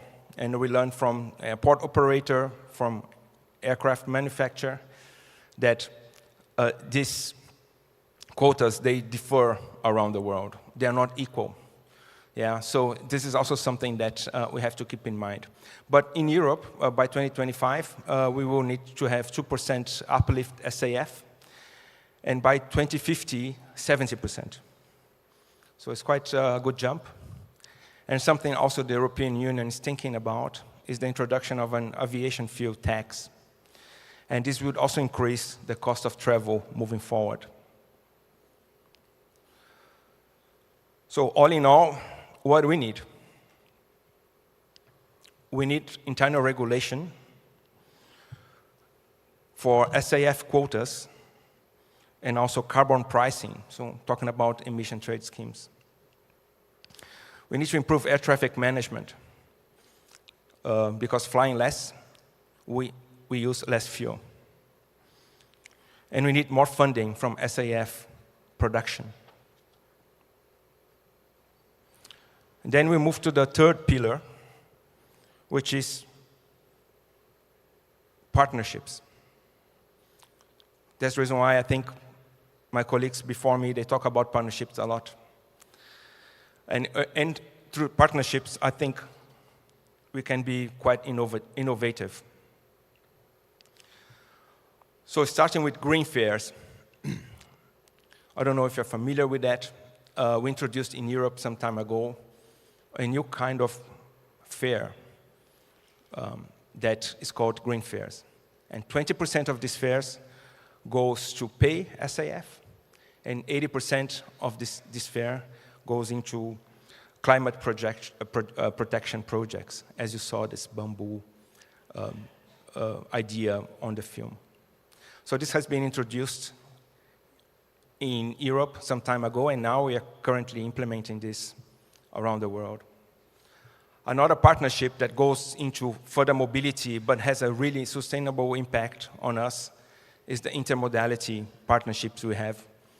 So in Europe, we have out of all our hubs, we have a partnership with the railway systems. So we are feeding and defeating an existing and working mass transportation system. So we are not creating new ones. And since December 2023, we started a partnership with KTX in Korea, which is running quite successfully, and also able to feed and defeat our passengers, our customers, not only in Europe, but also here in Korea, to 8 different new destinations within Korea. So, moving forward, we are really looking forward and embrace innovation, but at the same time, we have to advocate for fair policies around the world. I think also alignment in global standards for sustainable aviation is the way forward. Also to keep the cost down. And more relationships and partnerships is definitely the future of mobility. Thank you very much.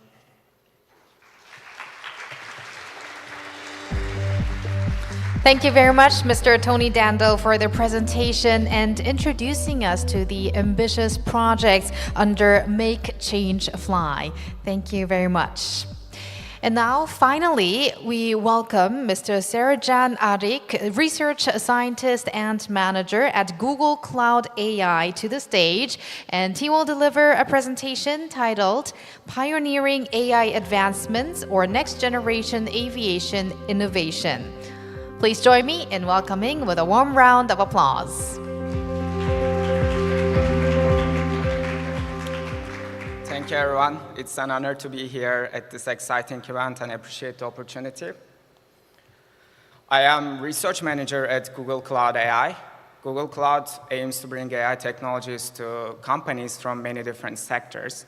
And my team focuses on solving the most valuable AI problems motivated by the needs of the Google Cloud customers. So here are some of the research agenda for us listed. You can see that more recently, as you might expect, that Gen AI has been dominating our agenda, and there are very important directions such as addressing major challenges of foundation models, including hallucination, state efficiency, generalization, improved customization methods, developing large language models for data types and tasks that are of high priority, addressing challenges such as usability, reliability, intersection of LLMs and search, and so on. Our research, beyond pushing the state of the art in AI, actually has been productionized via tons of Google Cloud products and has been used by hundreds of customers across many different sectors. So today I will start with some overview of the recent trends in Gen AI. Then I will tie this to aviation industry and talk about different venues for future innovations.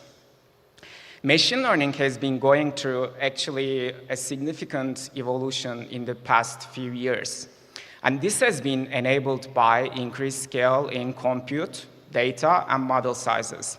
So now with foundation models such as Google's Gemini, it is very easy to deploy AI for new applications with very small amount of data from the target task and also with very low overheads needed to manage these AI systems. If you think about the conventional AI, it has been mainly discriminative tasks such as image classification, and there has been very significant progress in these in the past decade. For example, for some of these tasks, human performance has already been surpassed, and with Gen AI, actually, the way we think about AI is changing. So rather than mapping the unstructured data, such as images, audio, text, video, to low-dimensional output spaces, now we have the capability of generating very complex unstructured data, such as long text conversations or audio or videos and so on, in a controlled way and in a way that is useful for target downstream applications. This is also changing how we are thinking about AI products. So more recently, Google has the notable foundation models such as Palm, Gemini, and Gemma that is being used by many applications.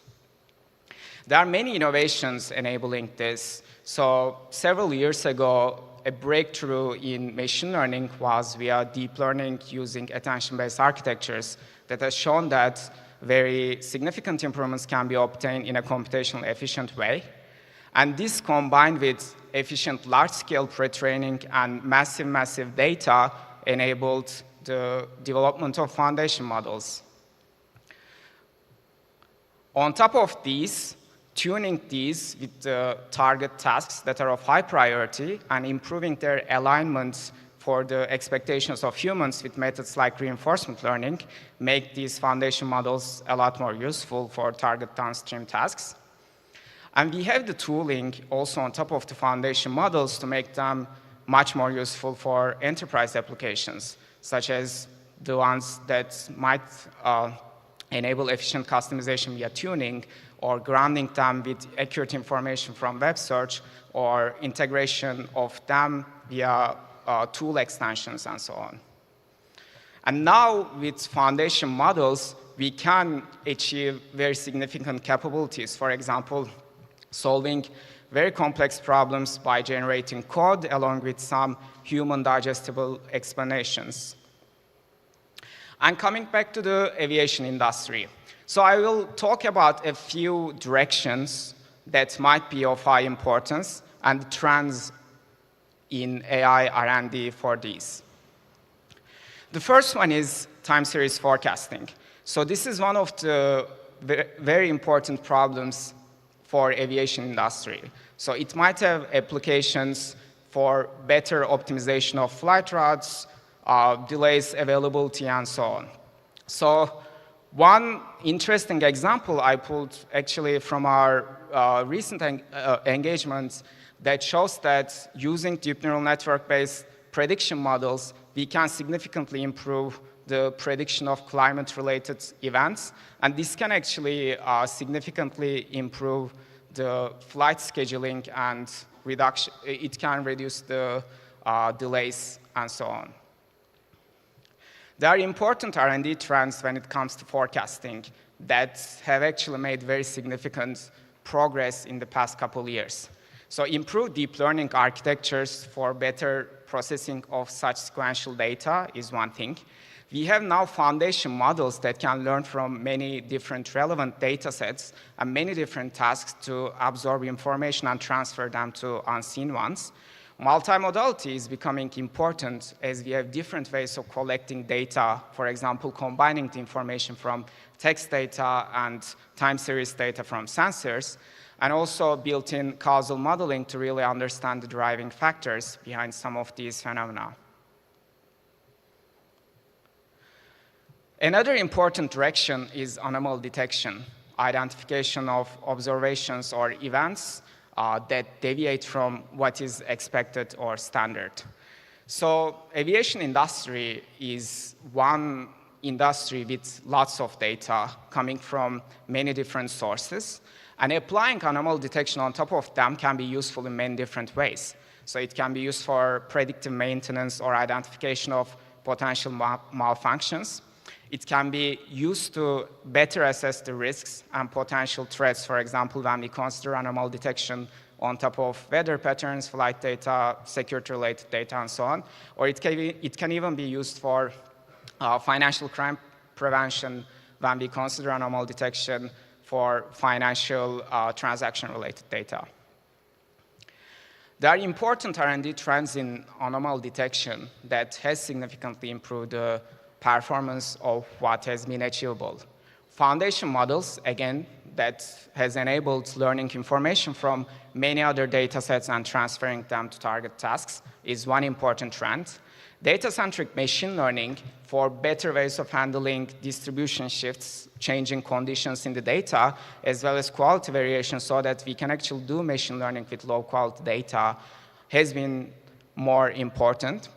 Semi-supervised learning so that we can actually utilize large amount of unlabeled data beyond the expensive human labeling of the data can be very important.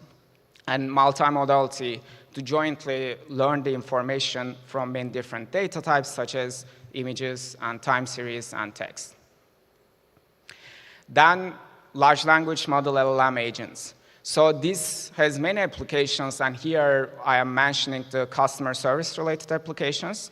So Google has the notable Gemini model when it comes to LLMs, and they can be useful for many tasks to improve efficiency of customer service as well as the customer experience. So they can provide real-time assistance to human agents, actually, so that human agents can actually have more time to do more complex tasks. They can automate many of the standard tasks, and they can search information from large corpus very effectively and combine that with the generated information to help humans. They can be very effective in getting personalized and provide answers to the users in a custom way, and they can also support many languages out of the box very effectively. As you know, this is one of the hot topics of 2024, and with newer and newer versions of foundation models, there are significant achievements. We are going through this phase, and the newer versions of Gemini that are being announced come with these additional significantly improved capabilities. On top of these foundation model capabilities, also the tooling can be very important to get very useful capabilities for the target tasks. For example, improved tuning methods for these conversational modeling tasks that are of high priority can be very important so that we can better use the domain-relevant information. Retrieval augmented generation and broadly combining generative modeling and search can be very important so that company-related corpus can be effectively utilized in generative modeling, and challenges like hallucinations can be mitigated, and selective prediction so that better human plus AI deployments can be done in a way that AI can defer the more challenging and complex tasks to humans. Lastly, I picked the application of automating optimization beyond prediction. So as I mentioned, there has been a lot of progress in pushing the capabilities of predictive AI. But now with generative AI, we can actually automate optimization as well in a more end-to-end way. And LLMs can be very effective in, for example, generating programs that can come with these capabilities effectively. And there are many applications of this that can be of very high priority to aviation industry. For example, using vast amount of historical flight data, weather patterns, passenger demands, there could be better optimization of flight schedules and routes that can yield improvements in overall efficiency. And relevant to the field of sustainability, these things can add up to be very important for the future. LLMs can assist with resource allocation when it comes to, for example, gate assignments, baggage handling, crew scheduling, and so on. Again, a way of optimizing utilization and minimization of delays and contributing to the sustainability for future. LLMs can help the customers with their optimization of travel journey. We have seen some relevant applications of these before. And LLMs can improve dynamic pricing and, in general, overall modeling for revenue for better utilization of the products. There are important R&D trends to push these capabilities of end-to-end optimization when it comes to generative modeling. So multi-agent LLM systems are getting more and more important recently to obtain such capabilities. And for these systems, consideration of retrieval of information and feedback effectively are some of the very important topics. Then improved prompting methods, for example, by utilizing execution feedback and different ways of reflecting the inductive biases from the problems can be important.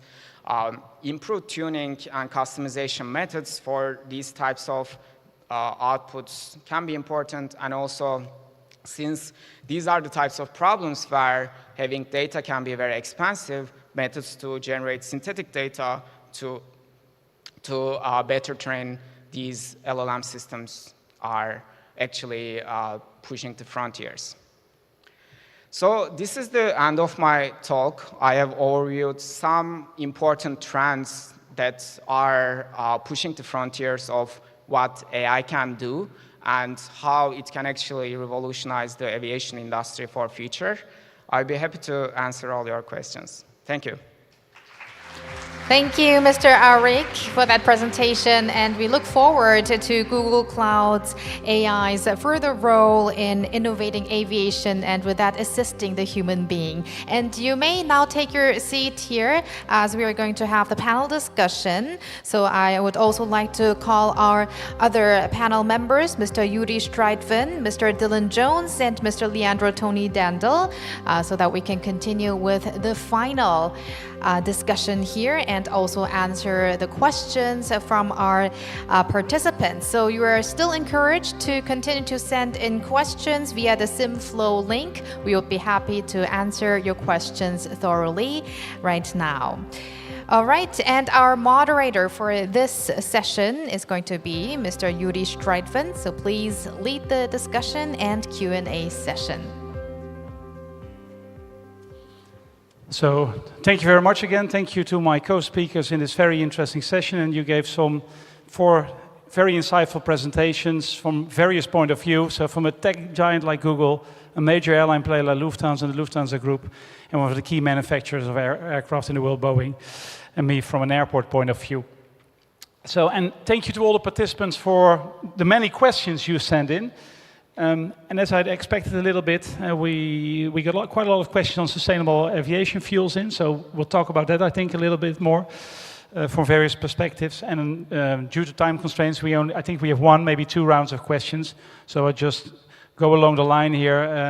And Dylan, to start with you first, and this has been a question which has been asked quite a lot in various forms.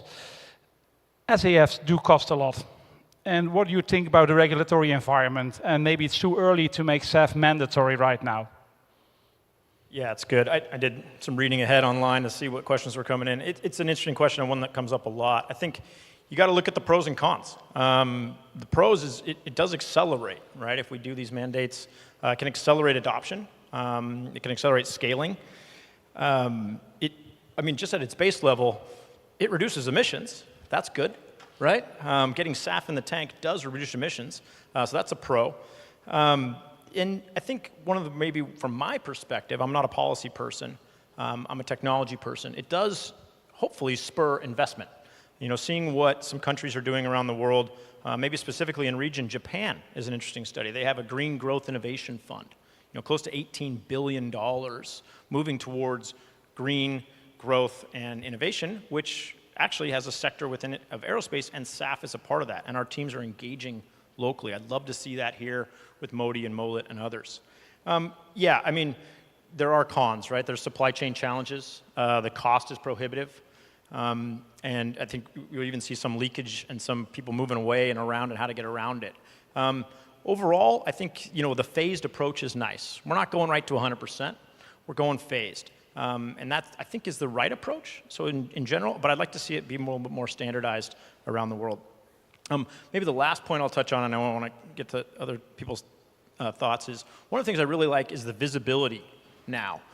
So when I go on Google and I search for flights, right, in the past it used to be cost and time. And those are the only two metrics you would see.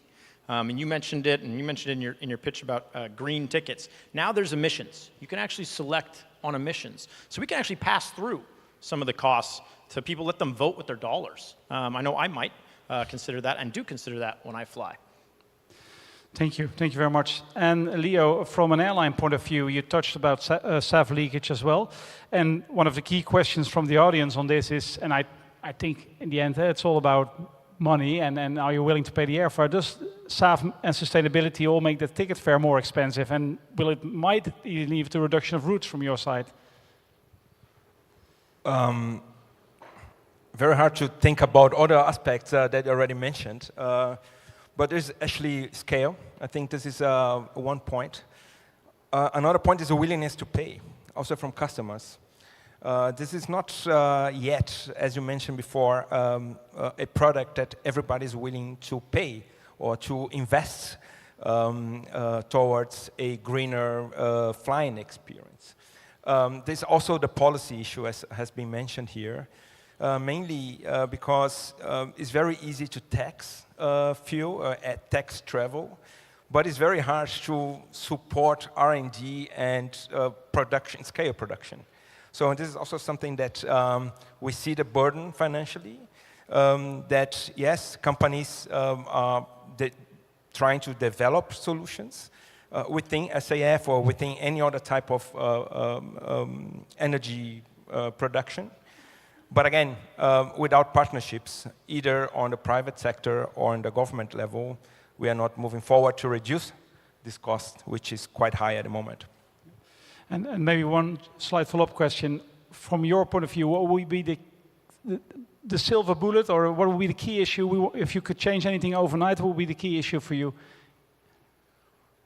International regulation, pushing all countries to one goal, right? One timeline, one goal, one mandate, because I think then everybody will follow, not only the operators, the manufacturers, the airports, but also the people. So they also have to understand that this is the future and there is a cost attached to that. Thank you. And Sercan, to ask you, and Dylan already mentioned it, what you can do with Google already, and one question from the audience, how AI impacts on aviation sustainability, such as net zero carbon aviation. So what can Google even further do to fix this, solve this issue? Yeah, so as I mentioned, I think that using AI for improving the prediction accuracy and beyond that, for better optimization of the resources or the contributors of the sustainability-related issues can be very important. So AI can definitely, or the advances in AI can definitely help with that. And besides that, AI itself also consumes a lot of energy, and I think that improvements in AI efficiency, for example, if we can get similar performance with smaller AI models, or if we can train AI models with lower cost and lower energy consumption and so on for these kinds of downstream applications, those things can also be very important for sustainability as well. So there are many projects in these mentioned areas, and they will get increasingly more important in the future. So that leads me to a follow-up question, actually also from the public, and it has to do with a little bit different team, but if you have all this information it also becomes kind of a currency, right? So in terms of cybersecurity, which is also a key issue in our sector, and I think especially for all of our companies, what does Google do to deal with this and make sure the use of AI is safe? Yeah, so Google has AI principles, and there are very strict ways of controlling that each launch product adheres to these AI principles. There is that aspect. Then I mentioned that there are foundation model products such as Gemini, but when it comes to enterprise use cases, then there is the data owned by the enterprises. For example, it could be an airline company or an airport company, travel company, and so on. And there are toolkits and products that enable them to take advantage of this data and further customize the foundation model solutions on cloud. And there are a lot of procedures to make sure that that data and that AI's privacy and other aspects are within that enterprise, and there is no concern when it comes to the privacy or security and so on. So it comes via the built-in precautions in the enterprise products, I would say. Thank you. Dylan and Leo as well, I think one of the questions, of course, with us being a majority Korean audience here today, is also that there's an assumption that we work closely with Korean flag carriers regarding the SAF mandate in Korea right now, which is the 1% I understood from 2027. Can you explain some of the key challenges you face when introducing and exchanging with those carriers? Well, I think it's the manufacturing capacity and where this SAF will be uplifted, right? So I think it will be an uplift out of Incheon. That's the way I understood. I also understood that Korea is producing SAF for some time in exporting. So this is also something that it looks for me that there is industrial capacity behind this decision. But again, it's a different policy, right? So this is 1% by 2027. Europe is 2% by 2025, right? So this is where you don't have this equalization where the industrial scale is prepared to facilitate or to deliver this amount of SAF. Dylan? Yeah, that's a good point.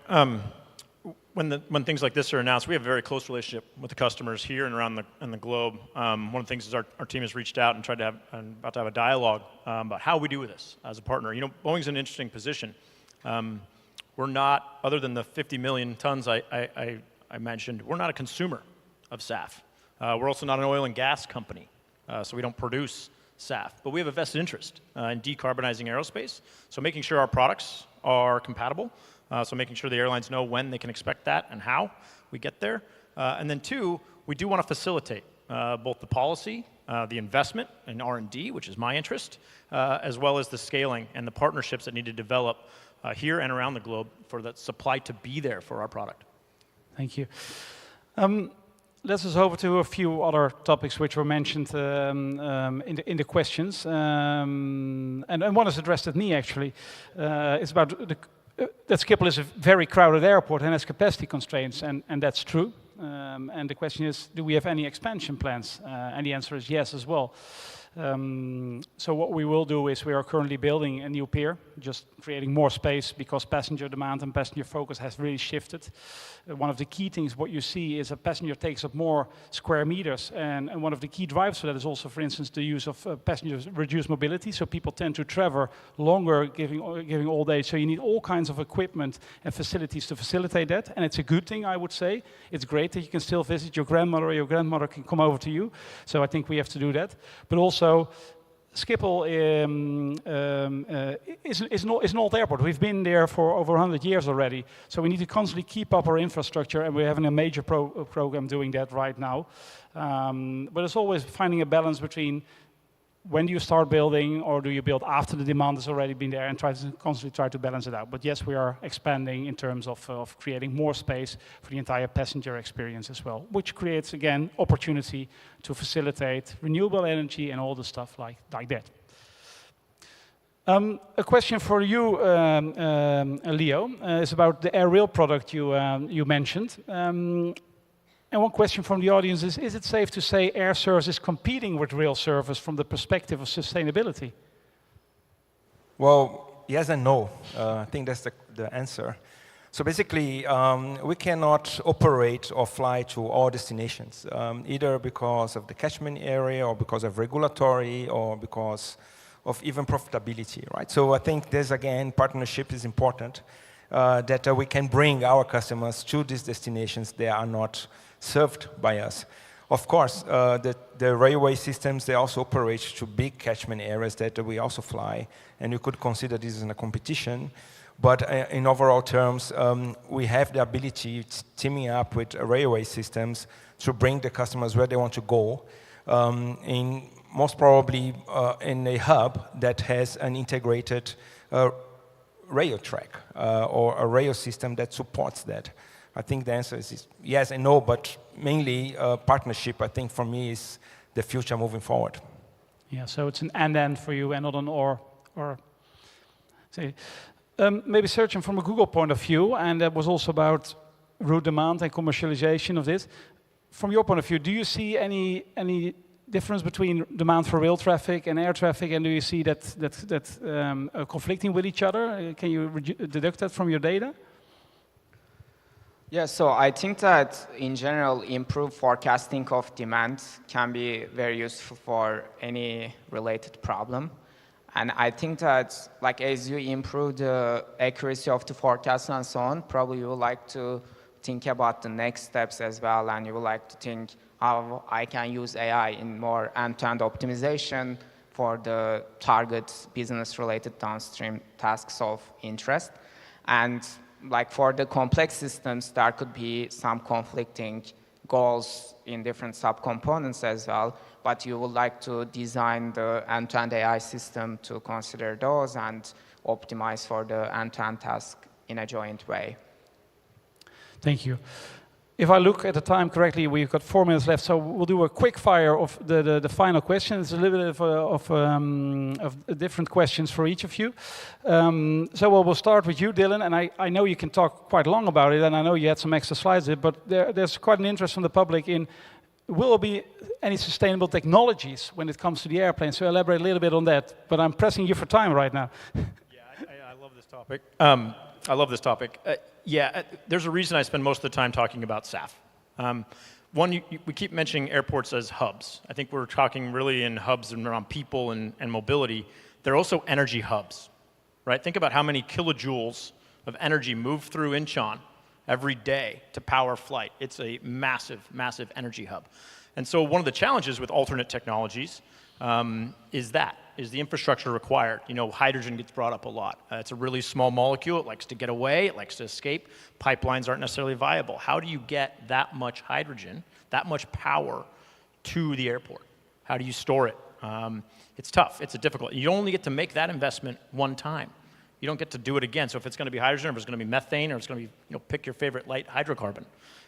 That's a difficult challenge on these new technologies. On the airplane side, I looked at 44,000 airplanes in the next 20 years for our customers.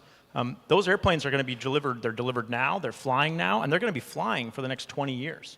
So if we deliver a 787 10 years from now and it flies for 20, that's 2050. That airplane is going to be in the air. We don't get to switch that airplane over to hydrogen. We need to decarbonize the tank. And the way to do that is SAF, which is why I spend so much time talking about SAF. But the other technologies are coming. There's challenges. We have teams that study it. Especially in the light, when you talk about competing with rail, in the kind of smaller domestic market aircraft, we think the power might make sense for a hybrid electric or a hydrogen craft, and we're consistently investing and studying that market. Great, thank you. And Leo, a quick fire question for you as well on waste management. What is your Lufthansa recycling rate? Because I get a very proud number from the Korean perspective. We have the highest recycling rate in the world with 60 to 70% right now. So the question is, what is Lufthansa's recycling rate and what are the key initiatives you can share? Well, yeah, good question. We have a lot of initiatives, especially when it comes to waste and onboard waste. But again, it depends where you operate, right? So in countries that has a regulatory framework that allows us to recycle more, we do. We wish we could do 100%. There are other places that we are not allowed, right? So especially when it comes to food. Yeah, but I mean, there's a lot of other activities also around weight that we carry on the airplane. Also, we learn about the bamboo solutions, not only because of transition CO2 into oxygen, but also to use also as a raw material for some of the onboard products. So again, we play by the rules and we do the best out of it. Thank you. To add on there real quickly, we also partner with the airlines on end of life. We're going to have airplanes being retired. How do we make sure that's sustainable? How do we recycle them? Recycling carbon fiber as well, as we see the uptake in carbon fiber for performance. And so these are some of the areas we're also investing with our partners in the airlines. Thank you. So the final question for you, Serchan, from Google, and it's also about what kind of sustainable approaches are used for computing servers in that cloud, because all this data takes up quite a lot of energy, of course, which creates maybe a new problem in itself. So. Yeah, it's a good question. So as I mentioned, in general, methods and innovations for more efficient machine learning model training and serving are very important, and they will get increasingly more important. So we have different projects, for example, how to distill large language models for the target task so that you can end up using much more efficient model when it comes to cost, especially if you serve these models at massive scale, the overall energy consumption and cost might add up. So beyond like latency and cost savings, there are also significant savings when it comes to energy consumption and overall contributions to sustainability as well. So I think that, like as I mentioned, that actually increase model sizes and increase scale and all those are contributing to massive advances in AI. But at the same time, when it comes to large-scale deployment of AI, we need to think about efficiency more. So rather than just scaling and naively deploying the largest models, we need to think about what could be ways to efficiently customize them and reduce their serving costs and energy consumptions and so on.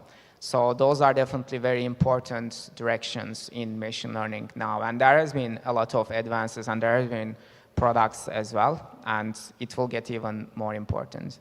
So thank you very much, and thank you to all three speakers for your great answers and for the great questions we got from the public. And that wraps up this session on sustainable aviation in the future. Thank you very much. Thank you very much to our speakers and our moderator, and also thank you, although we were running out of time, thanks for making it compact. So why don't we give another huge round of applause to our speakers.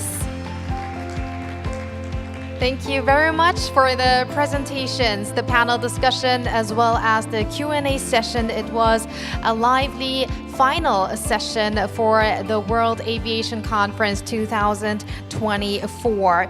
So as I said, this was the final session, and if you look back at the past 2 days, we started to talk about how we are overcoming the challenges that came with the COVID-19 pandemic in the aviation sector. But then today, in the second day, it really felt like we were looking into the future of the aviation sector, including with how we can develop the sector with technology. Although we are very much connected online, we do need to continue air traffic because we need that connectivity from human to human. But we have to do all of that in a sustainable manner. So with that, we had some very lively discussions during the session 1, 2, 3, and 4, and also some very interesting keynote speeches on the very first day of the World Aviation Conference 2024. And now, ladies and gentlemen, on the second day this afternoon, we are going to proceed with the closing ceremony. So did everyone have an enjoyable and an informative time? If you agree, okay, put your thumbs up if you agree. It looks like everyone did have a fantastic time during the past 2 days. And now we do have concluded all the sessions planned for the final day of the World Aviation Conference 2024. And we hope that these sessions provided valuable insights into the current and future landscape of the aviation industry. We would like to express our sincere gratitude to all of our speakers who prepared such outstanding presentations and discussions. So thanks to their contributions, this event has been a rich and meaningful experience. Now to conclude, I would now like to invite Mr. Chang-gyu Kim, Vice President of Incheon International Airport Corporation, for the closing remarks. So please welcome him to the stage. 김창규 본부장님을 무대 위로 모시겠습니다. 큰 박수 부탁드립니다.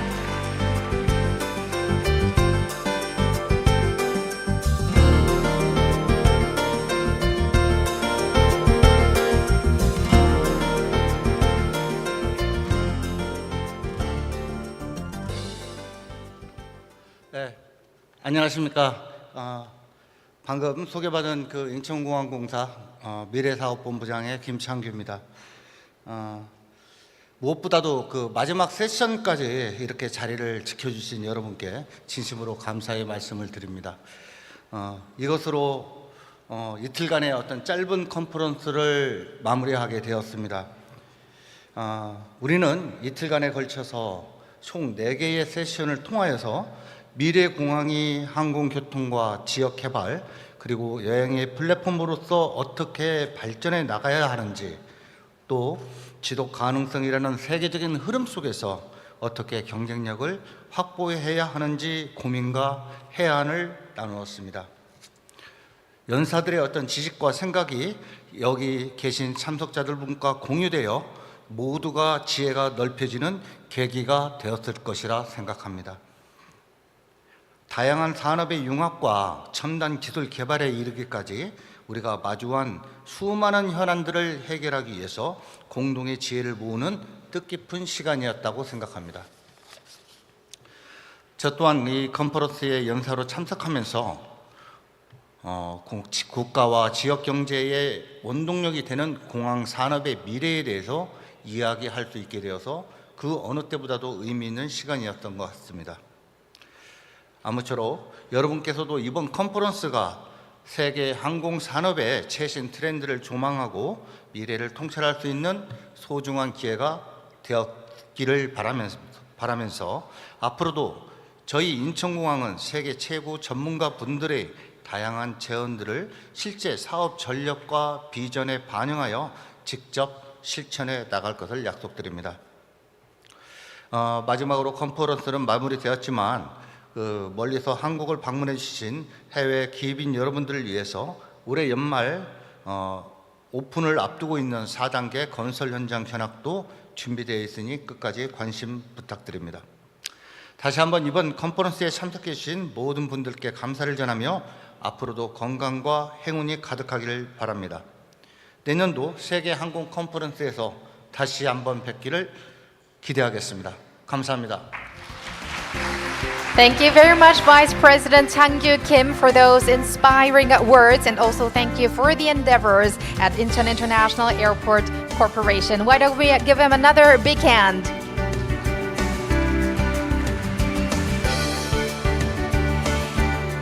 And I would also like to extend a heartfelt thanks to all of the participants who attended this event here in person, as well as those watching online.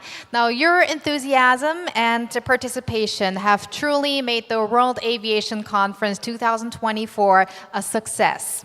We hope that the knowledge and experiences shared in each session will be of great benefit to all of you. And also, we hope that the knowledge and connections gained during the conferences will serve you well in your future endeavors. We look forward to continued growth together. Thank you very much.